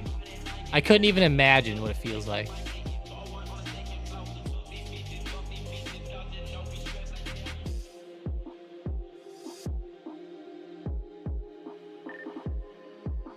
Nvidia at $11.99. It's so close. Let's watch it on Bookmap. We'll see. We'll watch 1200 fill in real time.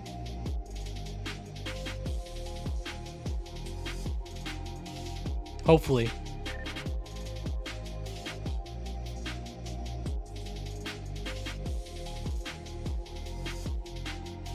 Yeah, it's like a Hellcat times 50.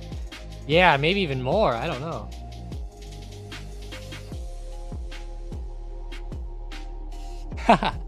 Mason's on a Boeing tomorrow. I'll say some prayers for you, Mason.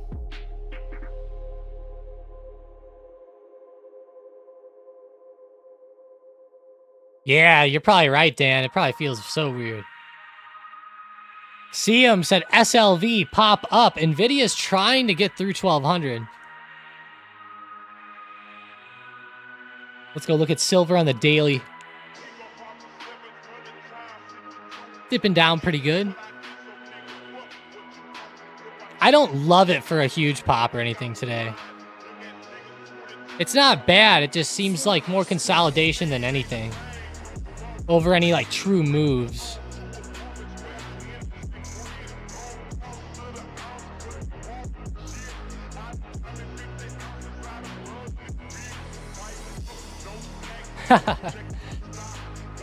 Tangy, I'm not gonna lie. Whenever I first read Screwdriver, I thought of the drink first.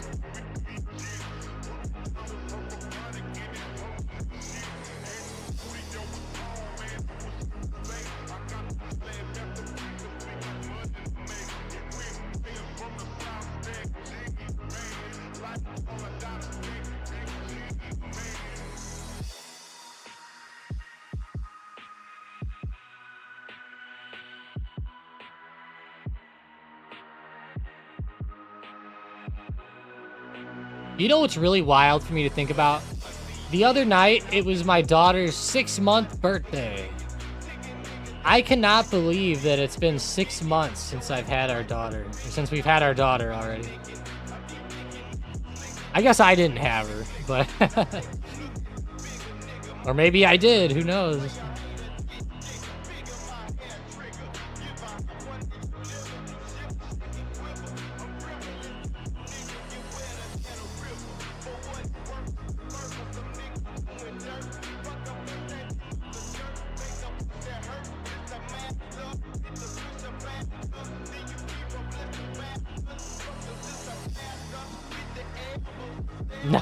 No. I thought the way I said it sounded like I literally gave birth to her, but that's not the case, of course. All right, we're right there on Nvidia. We're right on there. Sitting right at 1200. Let's see if these 140,000 shares can get filled or not. It tried for a minute at 1199.90. Ooh.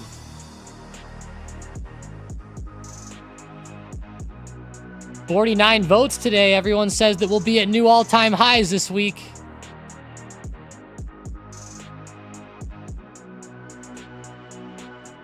Oh yeah, you know, Sean, you're right. Men can do that now. I didn't think about that.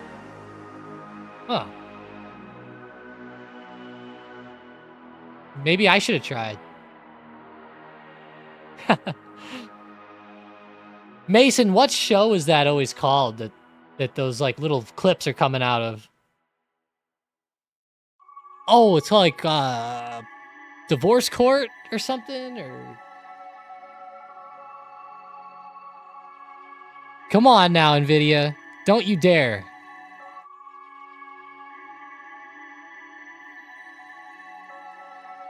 Don't you dare. Let's get a solid breakout.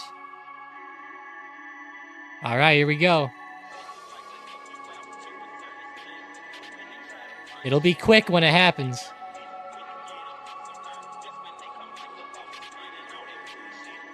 Should I make it bigger? Why not?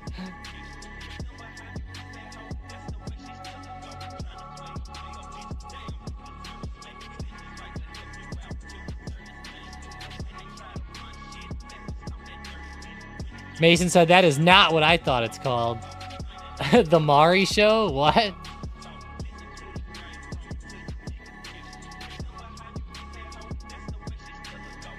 I'm firing my laser. I think that's what they said. Got me confused, Demir. Go back to spy. Man, come on, Nvidia. I don't want to miss it now.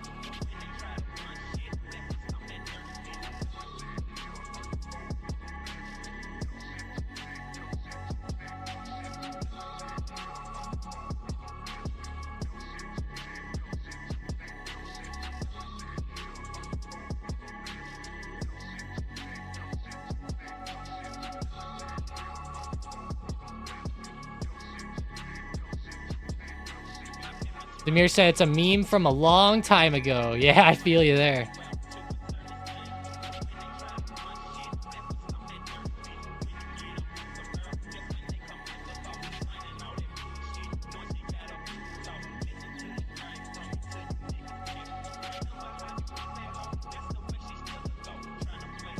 Jay Harris will let us know. Yeah, let me know, Jay. It's starting to fall back off a little bit there. Not looking too hot.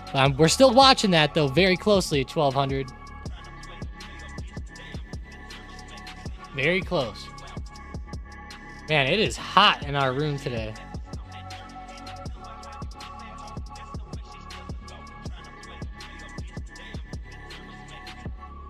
I legit am sweating right now.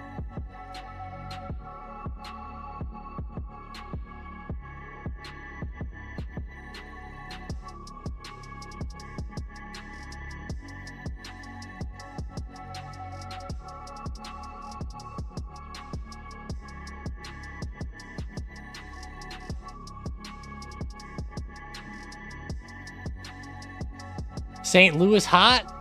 Yeah, it's not even that hot outside. I don't know. It's my room right now that's really hot, or the room that the computers are in.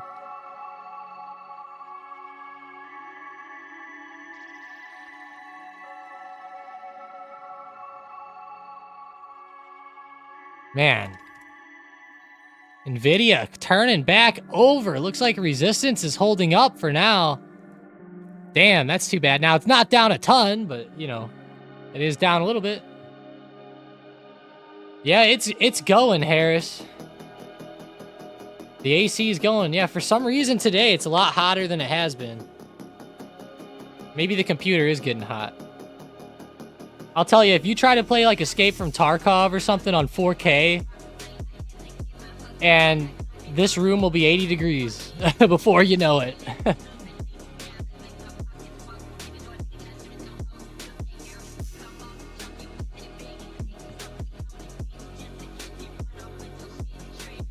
It's up 33 points. Is it, Christian? I know it's up. I don't know the exact number on the points, but great move by them. Might be seeing a little rejection at that 1200 resistance, but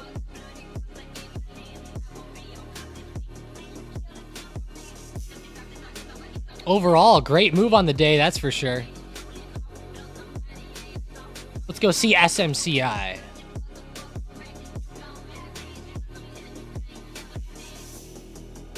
$820, $822. Let's look at the daily on SMCI. SMCI's daily is pretty whack.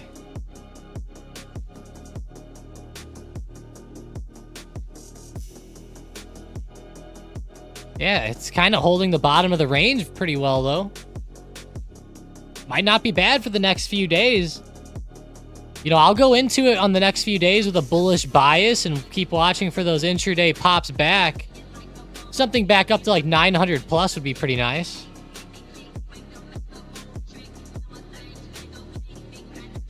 I just got another text now. Another one from a different number that says, "Are you available at the moment?" What? So I got, "What are you doing?" And now I got, "Are you available at the moment?" I don't want to reply. But I'm like, the curiosity is killing the cat here, though.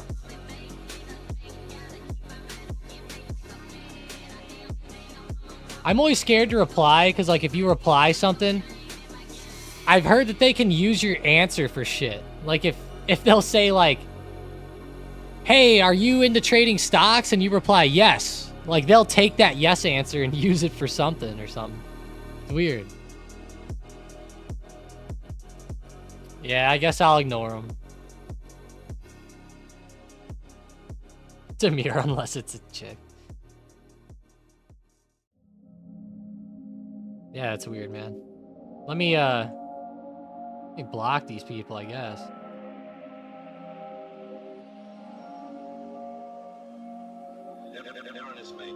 Maybe I can, like, Google the phone number. Let's see.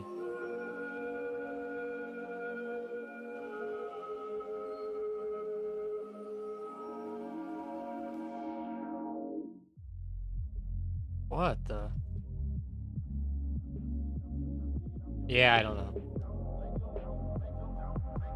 It didn't work on this one. Blocked.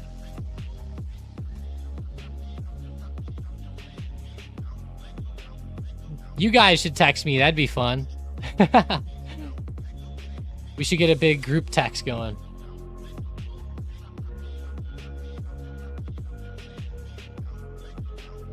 Palantir. Hey, it's almost back up to resistance. Finally. Finally.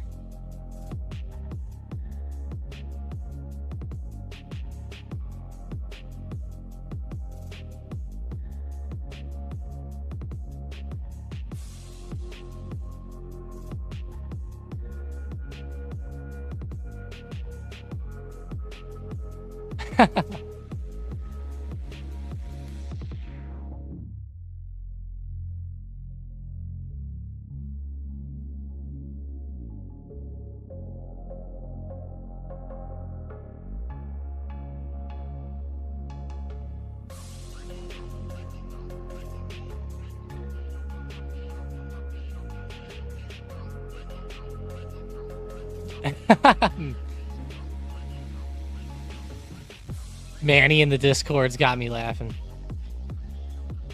Bad idea, Tom. Bad idea. Yeah.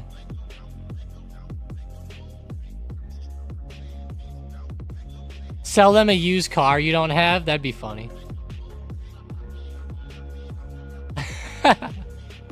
We're using that answer.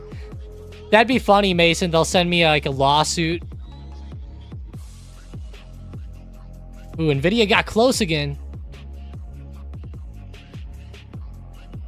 All right, it's getting there. It's getting there.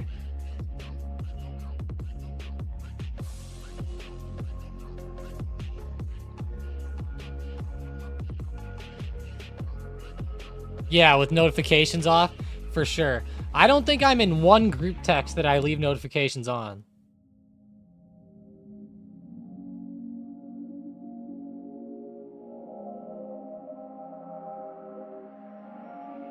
It used to be kind of embarrassing, some of the stuff that my friends would say in the group text, and you know how it pops up on your car screen and it'll like show it there for you? It's so funny. My girlfriend would be reading some of these things and she's like, what the hell are you guys talking about? Like, I'm like, yeah, us guys have some wild conversations sometimes. We refunded your donation by mistake.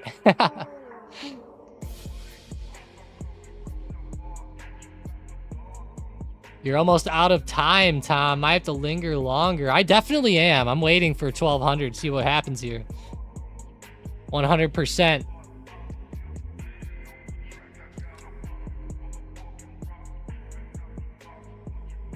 I got a little time today. Nothing too bad. Some days are worse than others. No surge today helps a little bit.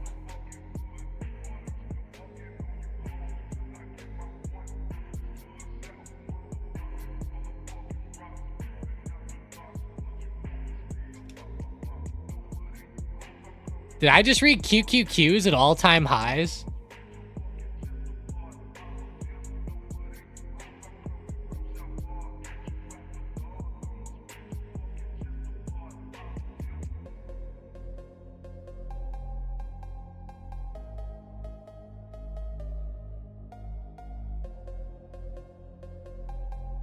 See if we can get any crazy news.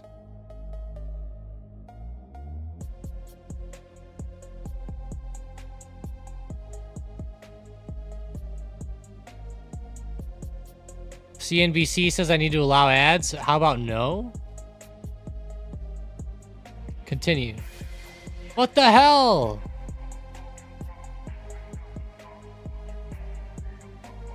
God damn it. I hate these websites, guys. It's so bad.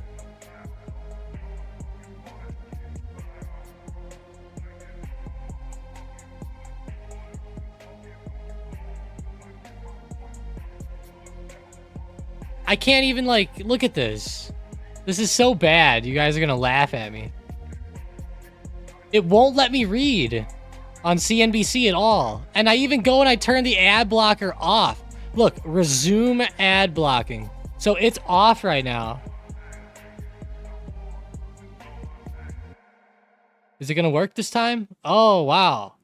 Thank God. I refreshed it like 10 times earlier and it wasn't working.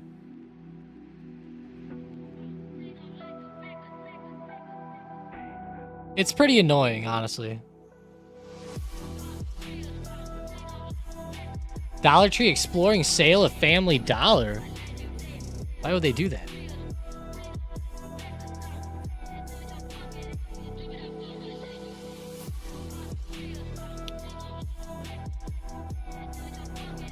Mando said, what's your favorite bot? Haven't been able to utilize any. I would guess Surge is my favorite because I like the plays it calls out. They're more specific plays, and you know, whenever I look at the charts, I differentiate them a bit, but it's hard to go. It's hard for me to not say SM Bot though. You know, SM Bot is my go-to. You know, I use it all the time, all day long. You know, if I like, let's say I go eat lunch and I come back, I'm like, what does SM Bot have? You know, because like, where are you gonna find the momentum? You know, it's calling it out pretty good usually. Like, look at right now. It's calling out AVGO calls, right? Pretty hot. AVGO is one of the better movers here, so pretty good. Glad it's calling that one out. It's calling out Amazon calls, Microsoft calls, TSM calls. Makes sense. These stocks are exploding. It's been calling them out quite a bit today, though. VRT. What is that? Vertiv?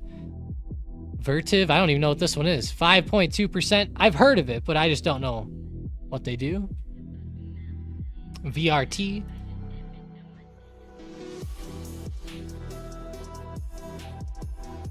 Yeah, I didn't even check Dollar Tree's earnings. Let's see. Dang, they are falling though, that's for sure.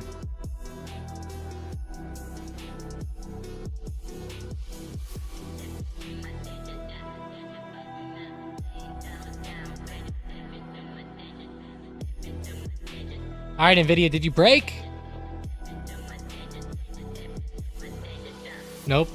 I better put an alert, because I'm going to miss it or something. I don't want to miss it.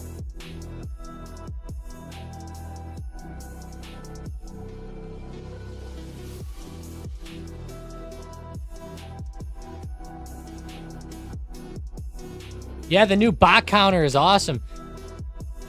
My opinion, it's a much better screener than SM Bot. You know that all the bot counter does is just takes the SM Bot plays, right? I'm sure you knew that, but that's all it does. Personally, I don't really think it's like, personally, I like the new update to the counter, but as a trader, it don't really help me too much personally, but I'm glad that it helps you though.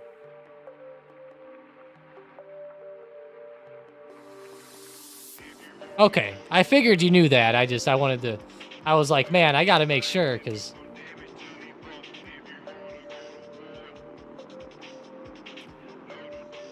yeah, it definitely does weed out the junk, that's for sure. With SM Bot, like, you're supposed to go chart every single one of those, you know? Or, like, not every one, but, like, let's say it's calling out Qualcomm, and you're like, oh, yeah, I want to trade Qualcomm. You know, you're supposed to go look at the chart and stuff. A lot of people don't do that. They never actually do the due diligence that they're supposed to do with the SM Bot callouts, and then it screws them over. They'll just buy it because it says it there. I know you're not doing that, but that's what a lot of newer people do.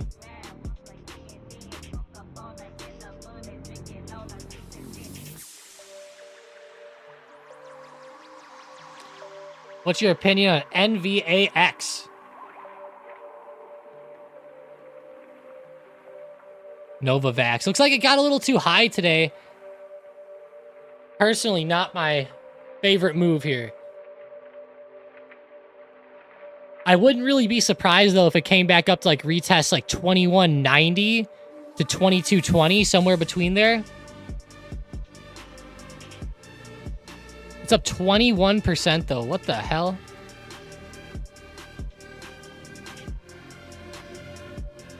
Definitely wild.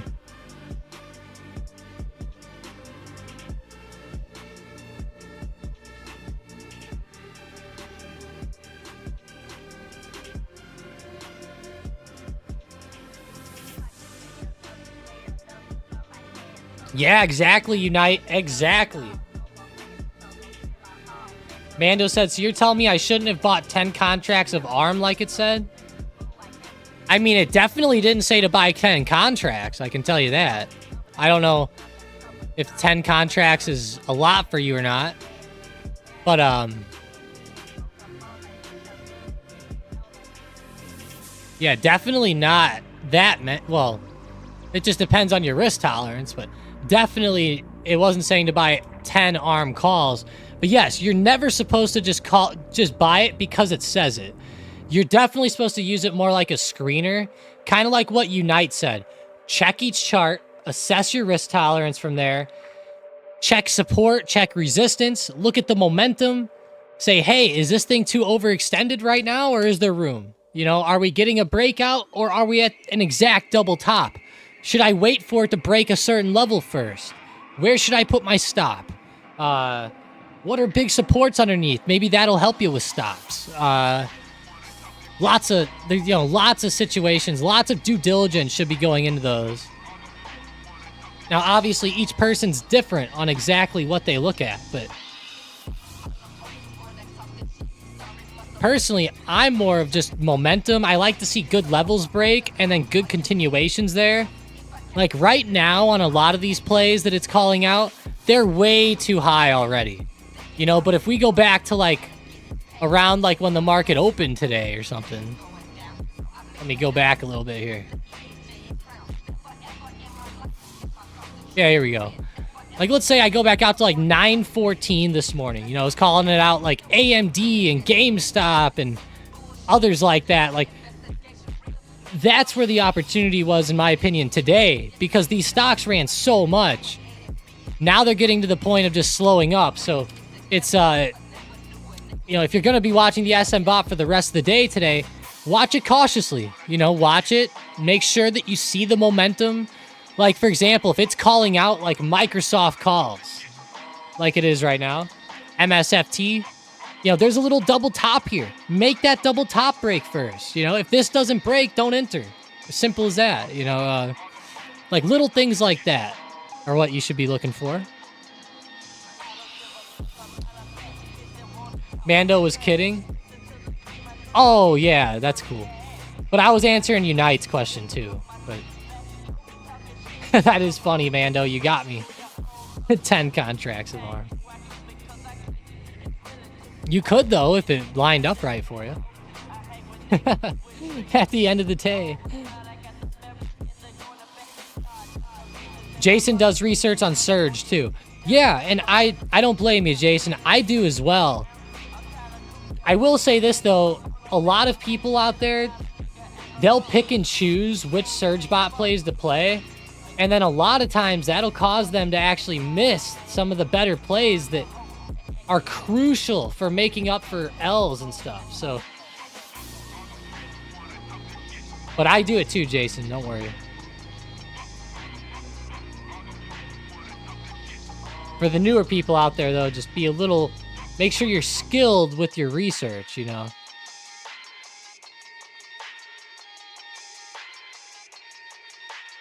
What is this song? I feel like I'm like getting some street food.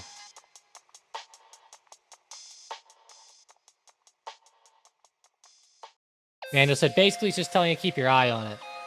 Yeah. It's just showing you like, hey, you know, there's a lot of momentum with these options here.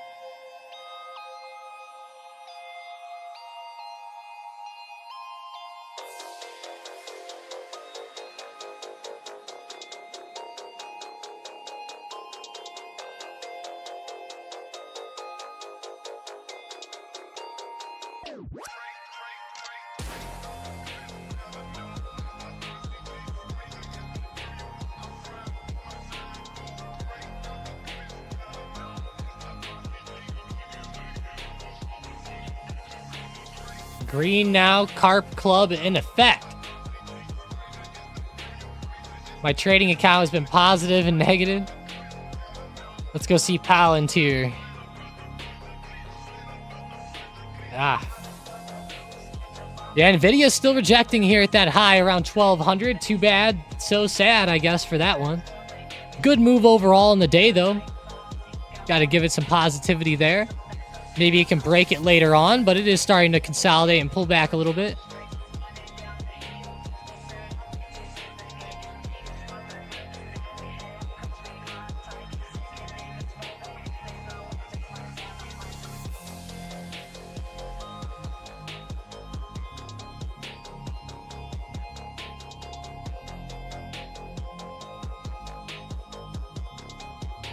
Guess that answers my scalping on resistance question. I guess so. What major resistance is touching like Nvidia do traders tend to try and scalp it? When major resistance is touching like Nvidia, do traders tend to try and scalp it? Yes, they do, Demir. There's actually a lot of people out there that try to do that. Now, Nvidia's a little bit wild today. I would bet this one doesn't have as many people scalping it down as, like, a stock that's truly down on the day. But, like, let's say it was a, I don't know, like, major level like this. I'm sure people are going to be looking to short that coming up.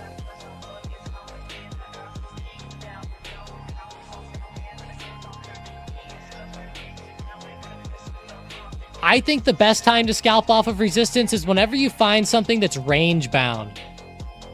Like, let's say we're looking at SPY. Like today, SPY isn't very range bound. You know, it's fallen, but it's exploded back, right? Let's go back a few days to a day where SPY was range bound, and I'll show you a little bit more of an example. Like, let's say SPY is like this. It's in this range. You know, you might have drawn out this resistance after these first couple hits with the wick right there, right? Like, those wicks will give you that idea. You draw this out. There might have been people, like, trying to scalp it, like, as it touched here and scalping it down. You know, that's a very popular way to go. More specifically, it looked really good right here as it started rejecting off that resistance. So, you know, you could scalp it on that touch there, back down. And this isn't even a good example because SPY ran out above that range a few times. You know, you would like to see a better range than that. And we have. I'm trying to find the stocks that have had a true range like that. I can't think of any that, you know, off the top of my head here.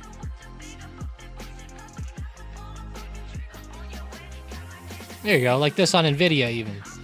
This is the same day the SPY was whacked there too, but...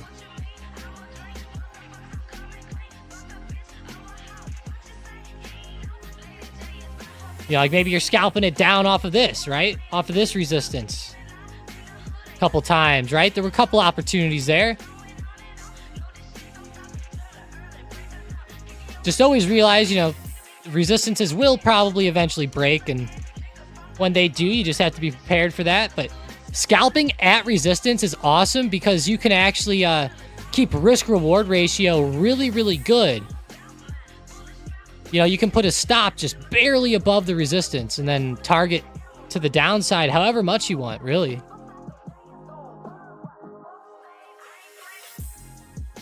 I always like to cut pretty quick, like 20, 30%, and let half of it continue to run and just start scaling out from there. Hey, appreciate that, Unite. See ya, Dan. Thanks for joining up today, though. Appreciate you. Of course, I appreciate everybody out there. Even the lurkers out there. You guys are awesome. Thanks for joining up and throwing us on in the background and stuff. And, of course, thanks to everybody for asking such great questions today. Holy crap, I need to go back to speech school.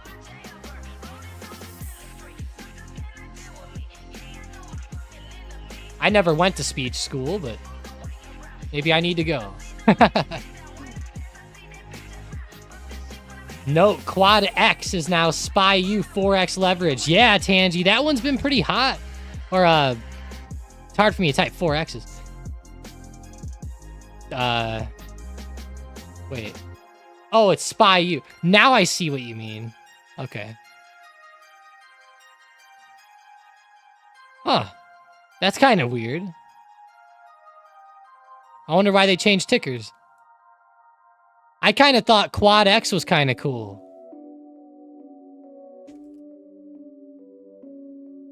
Hey, see you later, CM. Later, later.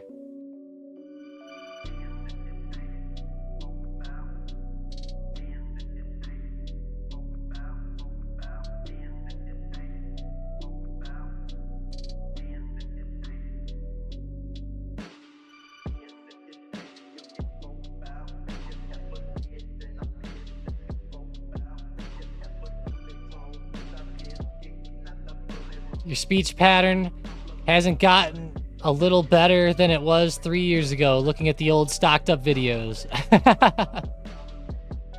So it hasn't gotten a little better, or it has? you put hasn't. So I don't know if that was a mistake or if you're trying to burn me. Tom, Tesla resistance, Jason said. Whoa. Oh, he said never mind. Oh, well. Oh, when you said resistance, you meant bookmap. I got you. Yeah, there's a lot of free bookmaps on YouTube. It's pretty cool, I guess. I'm surprised bookmap allows that, but I'm guessing 176 overhead is huge on the bookmap.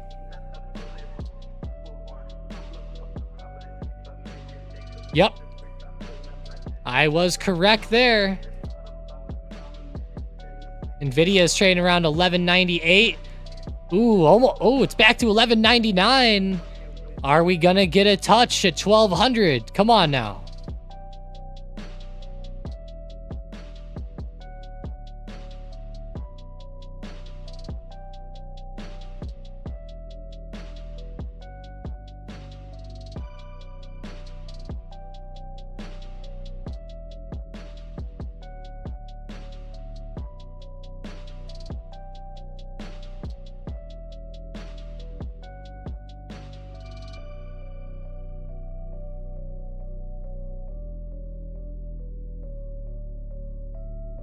Mike's speech pattern hasn't changed either. That's funny.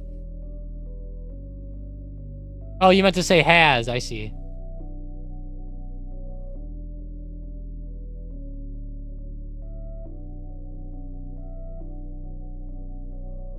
Yeah, Mike has put a lot of work into his speech over the years. If you guys would have heard Mike, what he sounded like when he was like 15, 16, 17, 18... He's gotten way better. He used to have like a lisp and stuff, I think. But he's gotten it all back. Or all good, I should say. I'm not totally sure on that though, you know, so don't be out here like Tom said you might have had a lisp. Like I don't know, you know, I just know his speech has gotten way better. I used to have a bad lisp in high school from having my fucking braces on. That's terrible. Oh, that's good. Hey, I'm glad you guys say I've improved. That's good.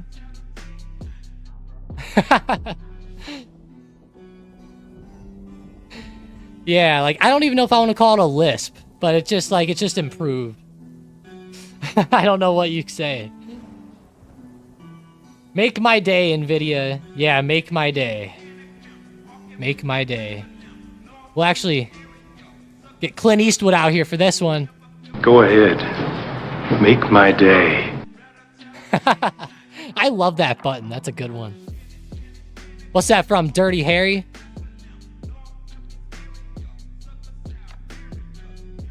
I always get those movies confused.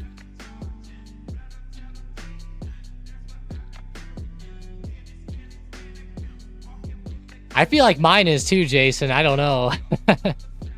Sometimes when I go back and I watch myself over again, I'm like, damn.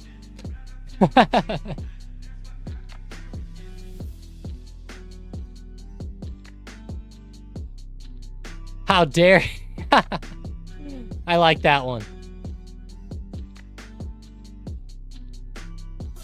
How dare you?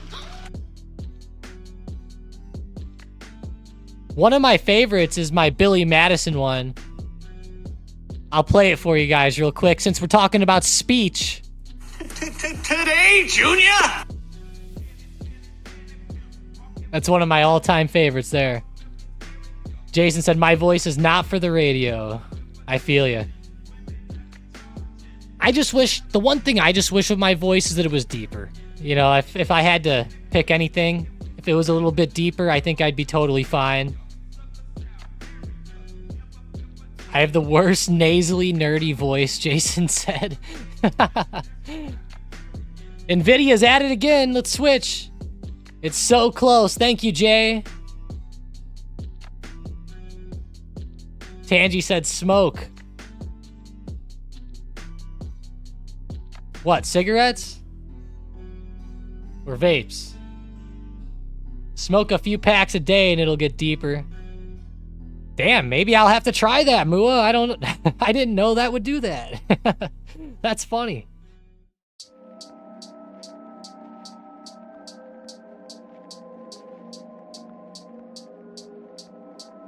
Hey, that's awesome, Tangy. Thanks. You too, though. You know, respect to you too, man. You've been around for a while. You've been getting your game going really good. That goes out to Cornish, Harris.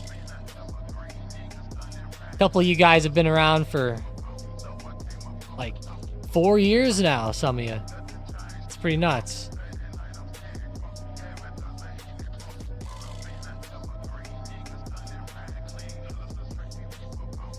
Who knows, Sean? Maybe one day we'll have our own version of Kramer's show or something. I'm just kidding.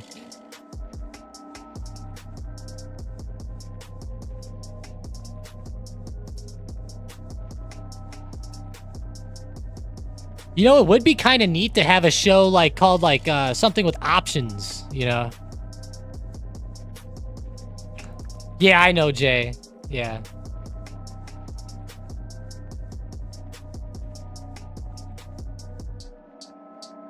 Demir said, with it right now, I can tell you're going to have a hard time getting a date with that voice. Maybe, I don't know. I'll just show him the Corvette, Demir, no problem. The voice will go out the window. Oh, shit, Nvidia.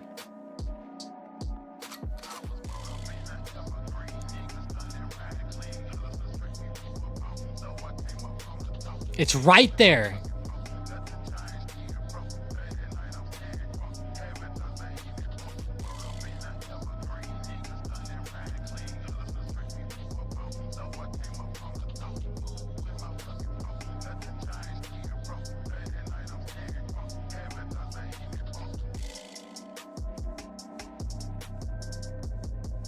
Damn, I thought it was gonna go then.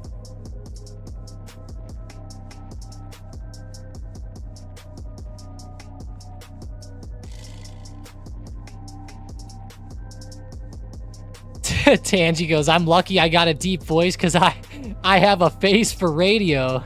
That was pretty funny, man, the way you said it.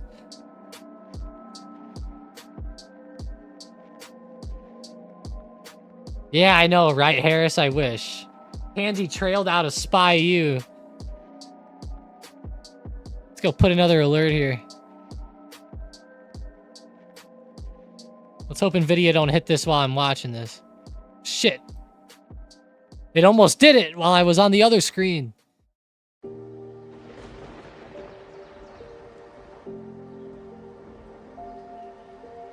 have been these strange happenings, my boy. Many mysteries beyond the power of the human mind to comprehend. Man, it's close. We're getting fills at 11.99.92.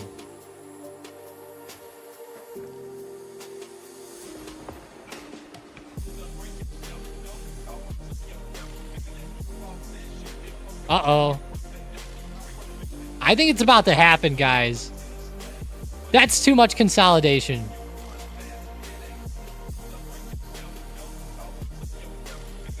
I think we're about to see this happen.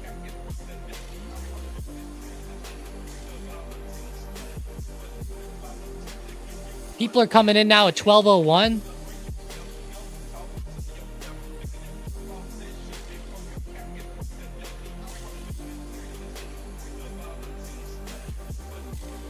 Oh, man, Tangy. Burned a day trade on a buck? Ah. That sucks. Gotta love the PDT. I'm curious what you guys think about the PDT. I'm gonna make a quick poll for you guys real quick.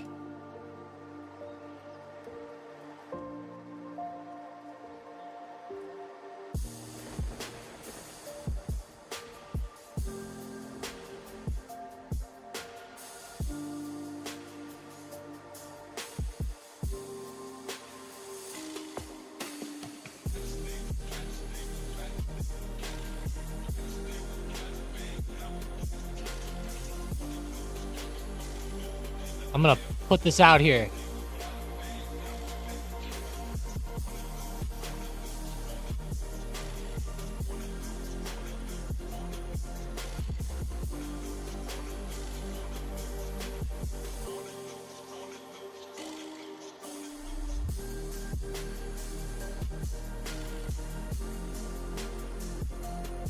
I can only put like 20 characters into these stupid responses, though.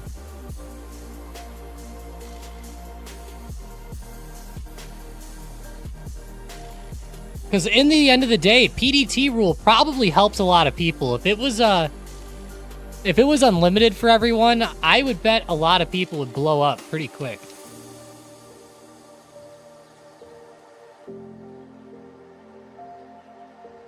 Although I really don't understand why.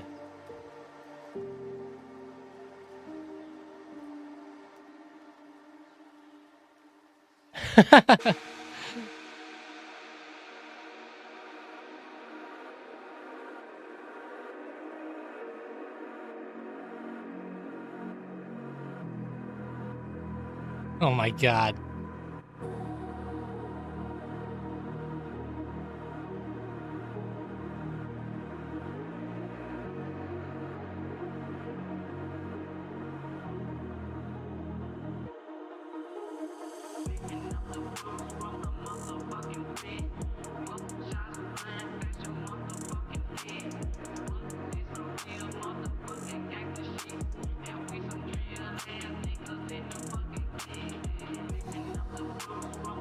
$5 for the week on PDT makes more sense.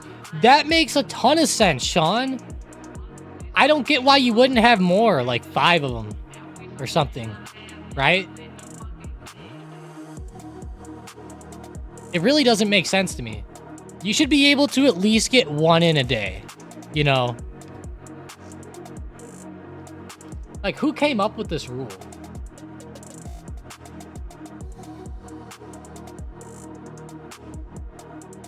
It's probably some bullshit to make sure that the people don't make money.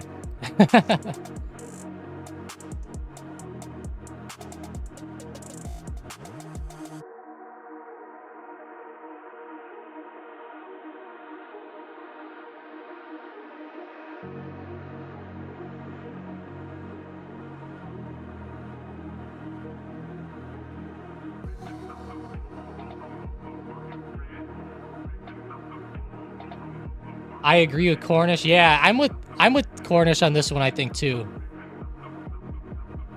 Either get rid of it or make more. You know, 3 is kind of unacceptable, in my opinion.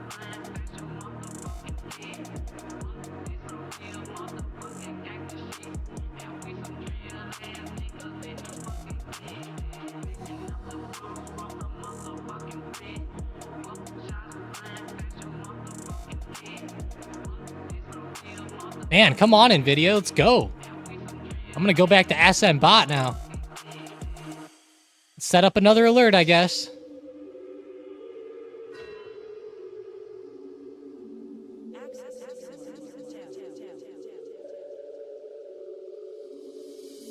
We got ARM calls on the bot. It's kind of slowing up like Nvidia is, really.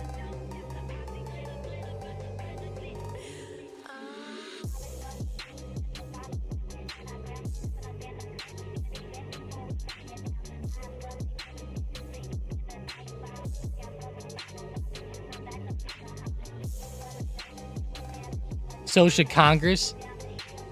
But Sean, Congress has over 25K in their account.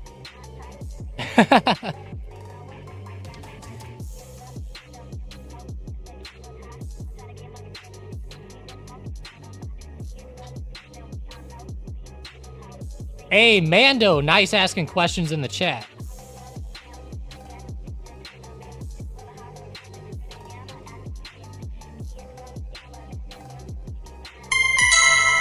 All right, we're back at it. Ooh, that was a big fill at 11.99.89. Every time I switch off, it ends up happening, getting really close within just a couple minutes. Vote up in that poll, guys.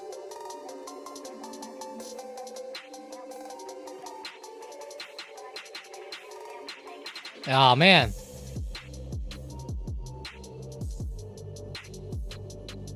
Anytime I hear the word ding, I think of Apollo Creed. Hitting us with the ding ding.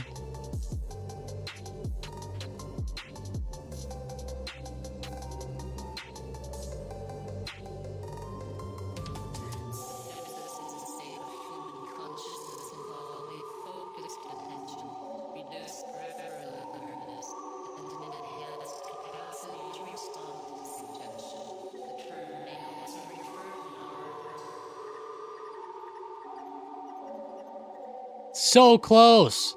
How long is this thing going to consolidate here for? Seriously.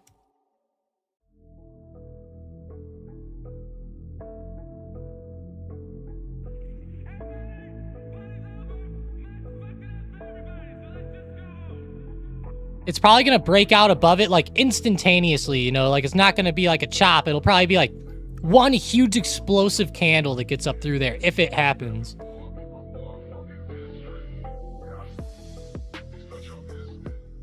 That's what I'm guessing.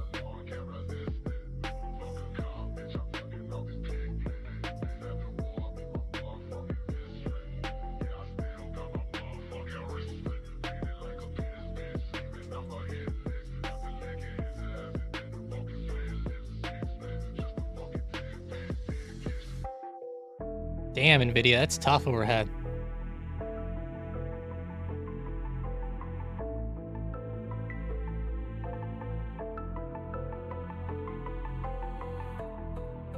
There's not really a lot of support on Bookmap. Support? Yeah, there's not. They're all underneath where we're watching. I'm really zoomed in, to be fair.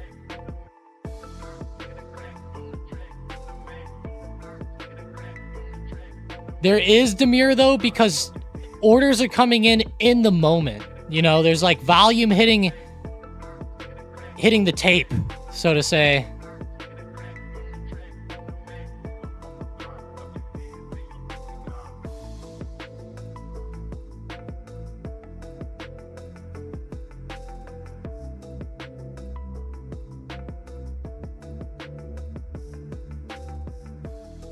Let's zoom out a bit.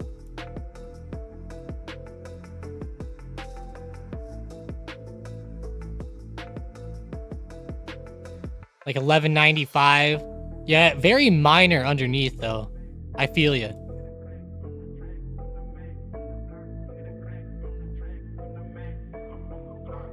All right, it's literally right there again. All right, let's see. Can you get up through here? Oh, look at that buyer pop in there, Demir. Look at that. Somebody just came in at 11.99 now. Is this going to be our sign? We got to finally get a nice pop. No, come back in. Come back in.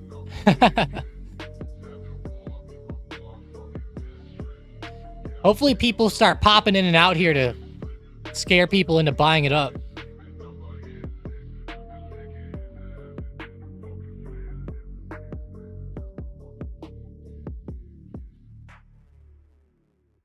It's taken forever, Harris, isn't it?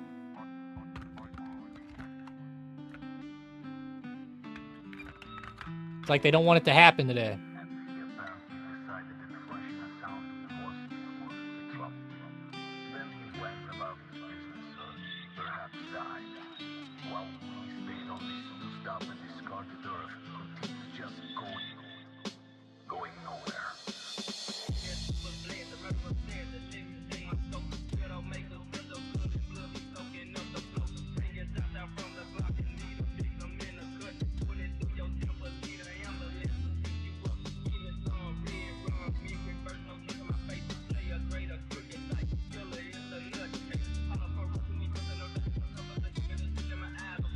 Uh-oh.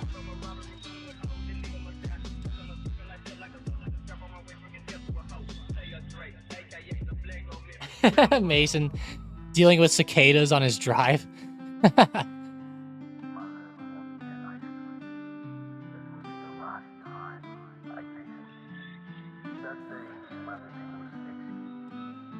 I know what you mean. I say insider trading. I remember buying Nvidia at the 300s. Amazing how far a stock can go up in a little amount of time. Seriously, Harris, it's bad.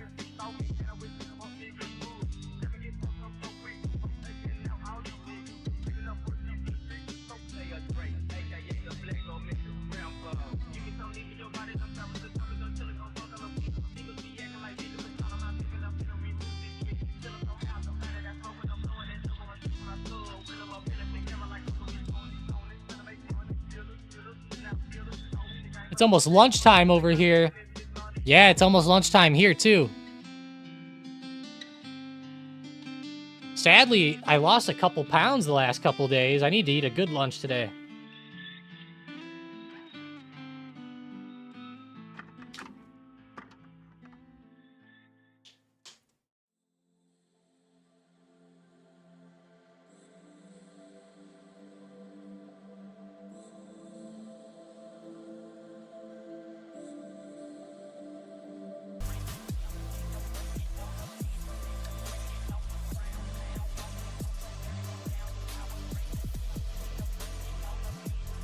Look at the sellers gathering at $11.99.99. Yeah, they're all over this 1200 area now. There's not a ton there, though, which is good.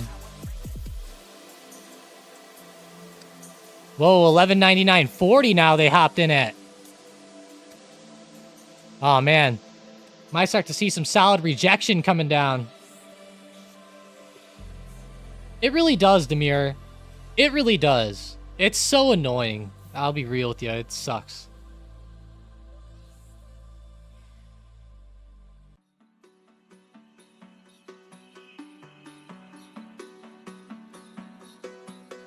If I was a big person, it'd be so easy for me to get down and wait.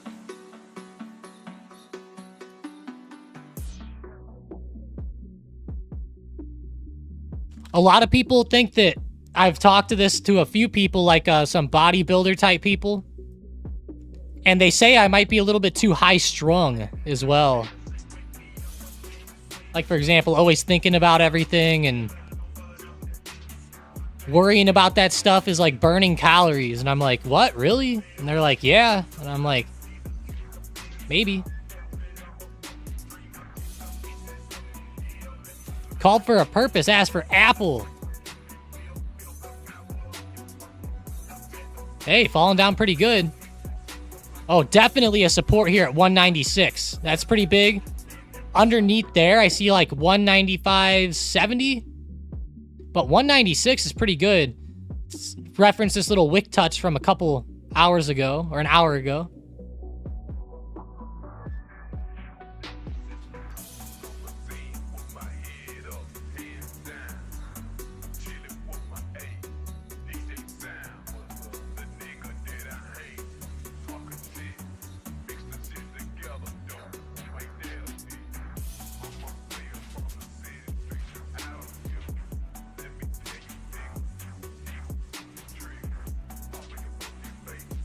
Apple has a lots of buyers on that support 196. Let's look at it on Bookmap. I bet it's on there too. Oh, it's actually not. Only a little bit.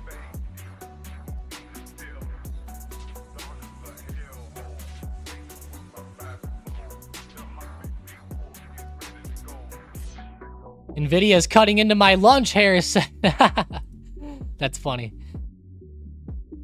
Damn, Nvidia. Are you in calls, Harris? Or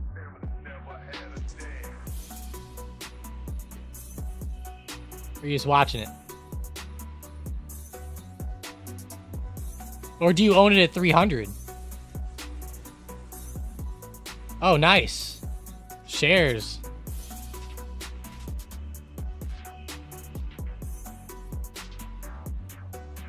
If you still got it at 300, that's awesome.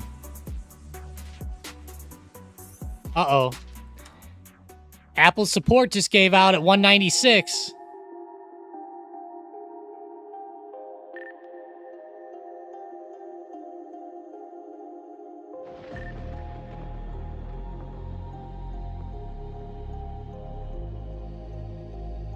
Sean goes, I'm gonna worry more to trim down. Yeah. Start pacing around your living room all day.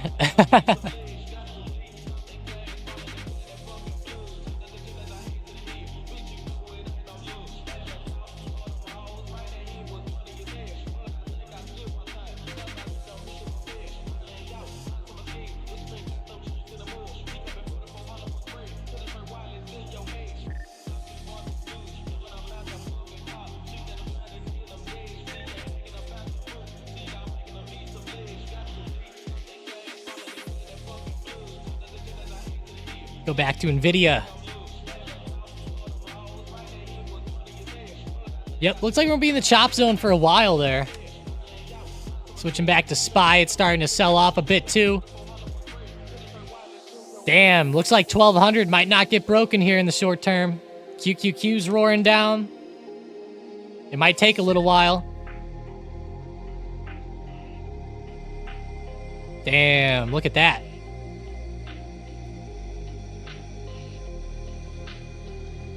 All right, well, I guess we'll just call the stream here then, since we're not going to have a good break. Not anytime soon anyways, but watch it be the second I end the stream, it breaks out. That would be pretty funny and upsetting at the same time.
Look through my order book. All right, guys, later. Have fun. See you in Power Hour. Sounds good, Demir.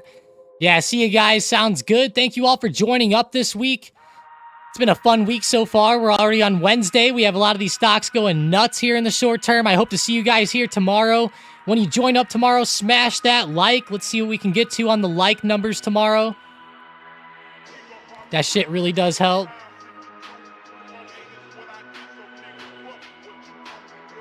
Thumb day. I love that, Mando. That won't be lived down now, will it? Omelet with bacon. Ooh, sounds good. See you later, guys. Have a great one. See you in Discord.